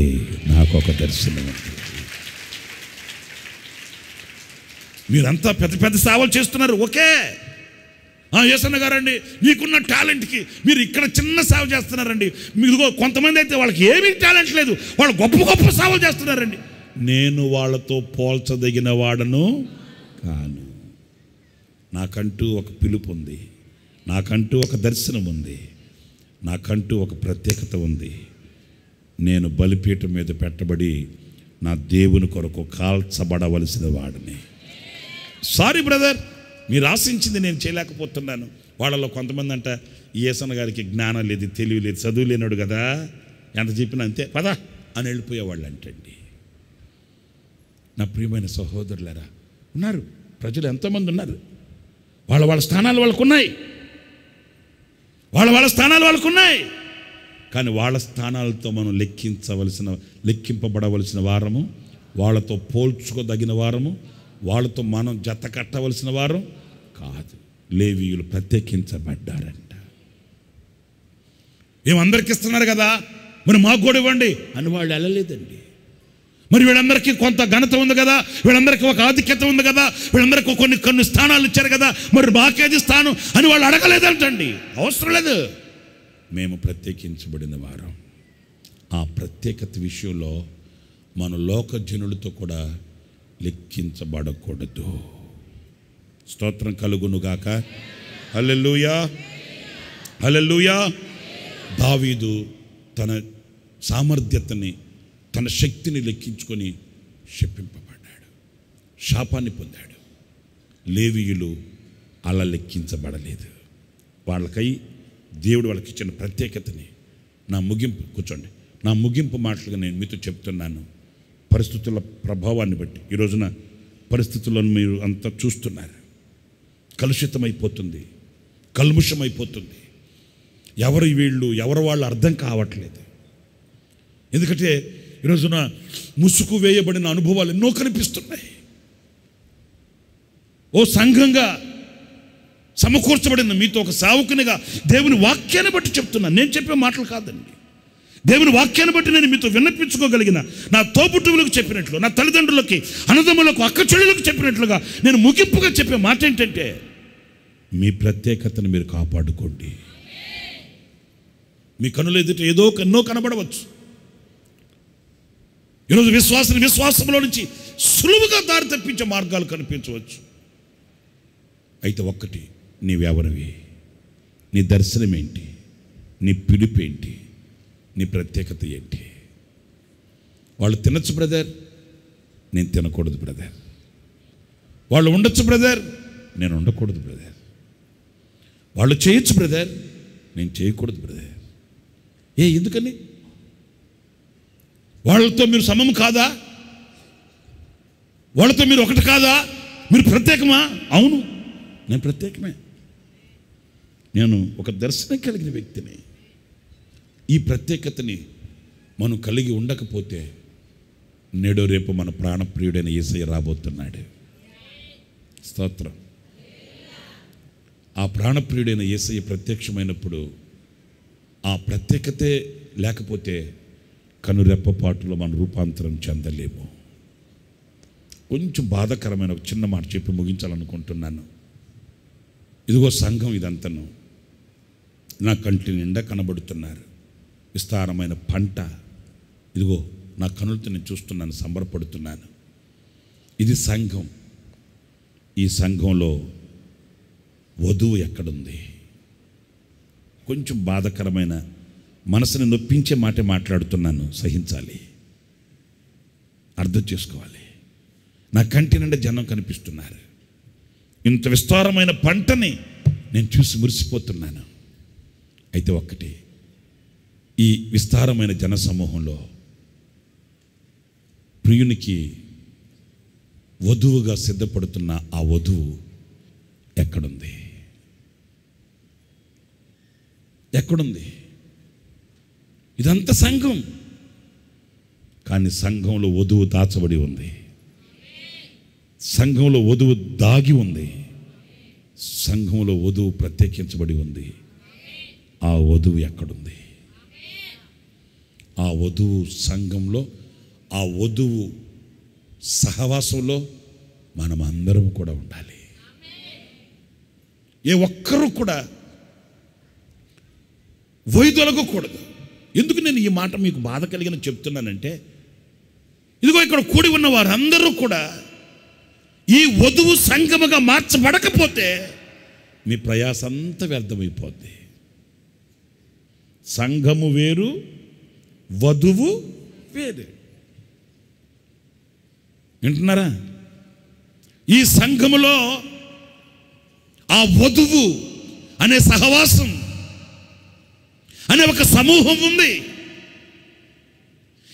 ఎవరు ఈ వధువు అంటే, ఈ వధువు సంఘములో నుంచి, సమాజంలో నుంచి ప్రత్యేకించబడి తన ప్రత్యేకతను కాపాడుకుంటూ తనను తాను అలంకరించుకుంటుందంట. ఇప్పుడు ఇంచుమించు నేను గంటన్నర వాక్యం చెప్పా. ఈ వాక్యాన్ని విని తనలో ఉన్న అపవిత్రతని, తనలో ఉన్న దేవునికి ఆయాసకరమైన వాటిని ఒక్కొక్కటిగా తీసేసుకొని తనను తాను అలంకరించుకుంటున్న వ్యక్తులు ఎవరున్నారో వారు వధువు సంఘం అనే గుంపులో చేర్చబడతారు. వినుట మట్టుకు విని ఈ పూటకి అయిపోయింది నాయన, భారం దొరికిపోయింది, ఊపిరింటే వచ్చి ఆదివారం వద్దాం పదా అనుకునే వాళ్ళు కొందరు ఉంటారు. వాళ్ళు సంఘంలో ఉంటారు, వధువు సహవాసంలో ఉండరండి. నేను చెప్పేది ఏంటంటే మనము సంఘములో వధువై ఉండాలి. సంఘంలో మన ప్రత్యేకతను మనం కాచుకోవాలి. సంఘంలో మనల్ని మనం సిద్ధపరచుకోవాలి. మన ప్రాణప్రియుడైన యేసయ్య ప్రత్యక్షమైనప్పుడు కన్ను రెప్పపాటులో ఈ వధువు సంఘం వెళ్ళిపోద్ది. మిగతా ప్రజలంతా ఎక్కడుంటారు? ఇక్కడే ఉంటారు, ఎక్కడికి వెళ్ళరు. ఆయన వధువు కన్నురెప్పపాట్లు వెళ్ళిపోద్ది. ఎందుకంటే తమను తాను అలంకరించుకుంది కదా, వెళ్ళిపోద్ది. ఆ తర్వాత మనం ఎంత తలబాదుకున్న, కన్నీళ్ళు పెట్టి ప్రలాపించిన ప్రయోజనం ఉండదు. అన్నప్పుడు ఆ వధువు సంఘానికి ఉండవలసిన గుణలక్షణాలని, ఆ ప్రత్యేకతని ఆయన భూమికి ఆకాశానికి ఆజ్ఞ ఇచ్చున్నాడంట. ఏమని? బలి అర్పణ చేత నాతో నిబంధన చేయబడిన ప్రజలను సమకూర్చమని ఆజ్ఞ ఇచ్చున్నాడంట. ఆయనతో నిబంధన చేయబడిన ప్రజలు, ఆ ప్రత్యేకత, ఆ సపరేషన్. లేవీయులు కదా ఇశ్రాయేలీలతో తమను తాము ఎలాగా లెక్కించుకోలేదో అలాగే మనం కూడా ఎవరితో లెక్కించుకోకూడదు, ఎవరితో పోల్చుకోకూడదు. ఒకవేళ నువ్వు కన్నీళ్లలో ఉంటే సంతోషంగా ఉన్న వారితో నువ్వు పోల్చుకోకూడదు. వాళ్ళు సంతోషంగా ఉన్నారే, నేను దుఃఖంలో ఉన్నానే, నో.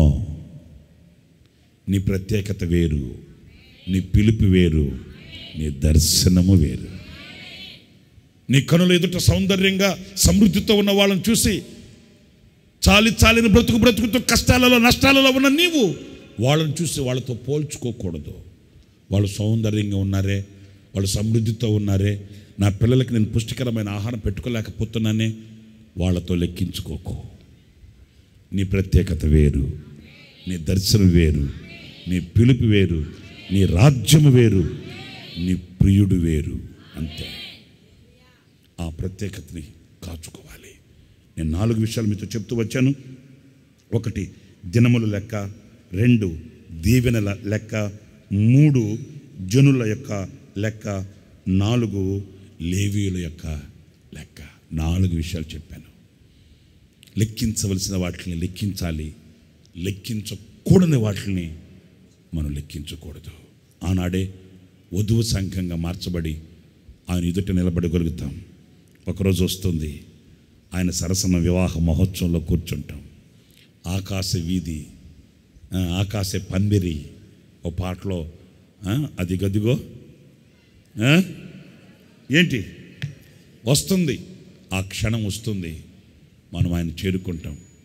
ఆ క్షణం వరకు మనం ఓర్పుతో, నేర్పుతో, సహనంతో, సంతోషంతో మన ప్రత్యేకతను కాచుకుంటూ మన దినములను మనం లెక్కించుకోవడం నేర్చుకుని ఆయన చేసిన ఉపకారములను, లెక్కకు మించిన ఆయన కార్యములను మనం లెక్కించి వివేచించి కృతజ్ఞులమై బ్రతుకుదాం. ప్రభు రాకడ కొరకు సిద్ధపడదాం. అలాంటి కృప మనందరికీ ప్రభు అనుగ్రహించును గాక. లేచి నిలబడండి, ప్రార్థన చేసుకుందాం. ప్రేమ స్వరూపి తండ్రి, మీ స్తోత్రం ప్రభా. యొక్క పరిశుద్ధ దినాన తండ్రి ప్రభా, పాస్టర్ రమేష్ గారిని ప్రభా మా మధ్యలోకి తీసుకొచ్చి తండ్రి వర్తమానాన్ని అందించినందుకై స్తోత్రం తండ్రి. మీ వాక్యాన్ని జాగ్రత్తగా విని మనసులో భద్రపరచుకొని వాక్యానుసారంగా జీవించడానికి సహాయం చేయండి తండ్రి. కృప చూపండి, సహాయం చేయండి తండ్రి. స్తోత్రం స్తోత్రం స్తోత్రం అయ్యా. తీసుకొచ్చిన బిడ్డలందరికీ స్తోత్రం తండ్రి. వారందరిలో విన్నట్టు వాక్యం వ్యర్థమైపోకుండా తండ్రి వాక్యానుసారంగా జీవించడానికి సహాయం చేసి ప్రతి బిడ్డను బలపరచమని వేడుకుంటున్నాం. యేసయ్యా స్తోత్రం స్తోత్రం. పాస్టర్ గారిని కూడా బలపరిచి ఇంకా నువ్వు బలంగా వాడుకోండి తండ్రి. స్తోత్రం స్తోత్రం స్తోత్రం తండ్రి. సహాయం చేయండి ఆయన తండ్రి. యేసయ్యా స్తోత్రం స్తోత్రం అయ్యా.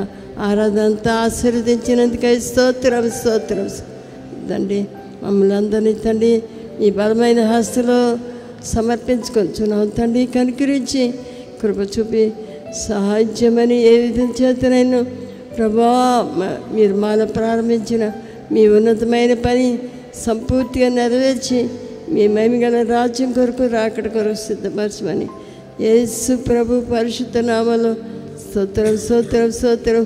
వాక్యం చెప్పిన మీ దాసునికి బలపరిచి ఇంకా బలంగా వాడుకోమని మహిమ ఘనత ప్రభావాలు మీరు మాత్రమే పొందుకోమని మా ప్రభు అయిన యేసు క్రీస్తు పరిశుద్ధ నామములో ప్రార్థించి వేడుకొంచున్నాము తండ్రి.